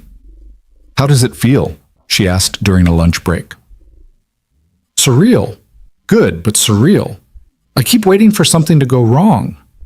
"That's trauma talking. Give it time. Eventually you'll believe that good things can be stable instead of just temporary reprieves between crises." Morrison paused. "For what it's worth, we're honored to have you here. What you're going to teach these people will save lives for decades." That's not hyperbole. That's just fact. Over the next months, Ethan built his curriculum, taught his first courses, consulted on active operations when his particular expertise was needed. He found he loved teaching, the challenge of translating intuitive understanding into communicable principles, the satisfaction of watching students grasp concepts that would make them better at saving lives, the sense that he was building something lasting instead of just responding to immediate crises. Mia thrived in Monterey. Her new pulmonologist adjusted her medications with precision that led to even better symptom control. Her new school embraced her without making her medical condition the defining feature of her identity. She made friends who invited her to birthday parties and playdates. She joined an art class where her drawings of helicopters and mountains and rescue operations impressed teachers who encouraged her talent. On a Saturday morning, 6 months after their move, Ethan and Mia were making pancakes, their ritual maintained across cities and circumstances, when his phone rang. Captain Martinez, who'd become something like a friend, checking in periodically to see how they were adjusting. "Ethan, I'm calling with news. The Navy is establishing a new medal for civilian personnel who make extraordinary contributions to operational success. You're the first recipient. They want to present it at a ceremony next month, and they'd like Mia to be there if she's well enough." Ethan looked at his daughter, who was carefully flipping pancakes with the intense concentration she applied to everything, and felt gratitude so profound it was almost painful. A medal was nice, recognition was meaningful, but the real reward was this: ordinary mornings making breakfast with his healthy, happy daughter, a life that had room for pancakes and art classes, and walking on the beach without constant crisis management. "I'll be there," he said, "and Mia would love to come. Thank you, Jennifer, for everything. Thank you for bringing me home, for using your gifts even when it would have been easier to walk away, for showing all of us that integrity matters more than convenience." After the call ended, Ethan served pancakes to his daughter, who'd added chocolate chips without being asked because she knew that was how he liked them best.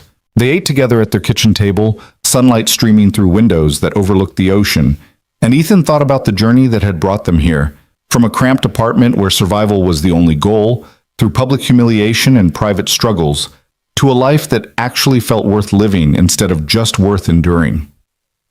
"What are you thinking about?" Mia asked, her face smeared with chocolate. "How lucky I am to be your dad.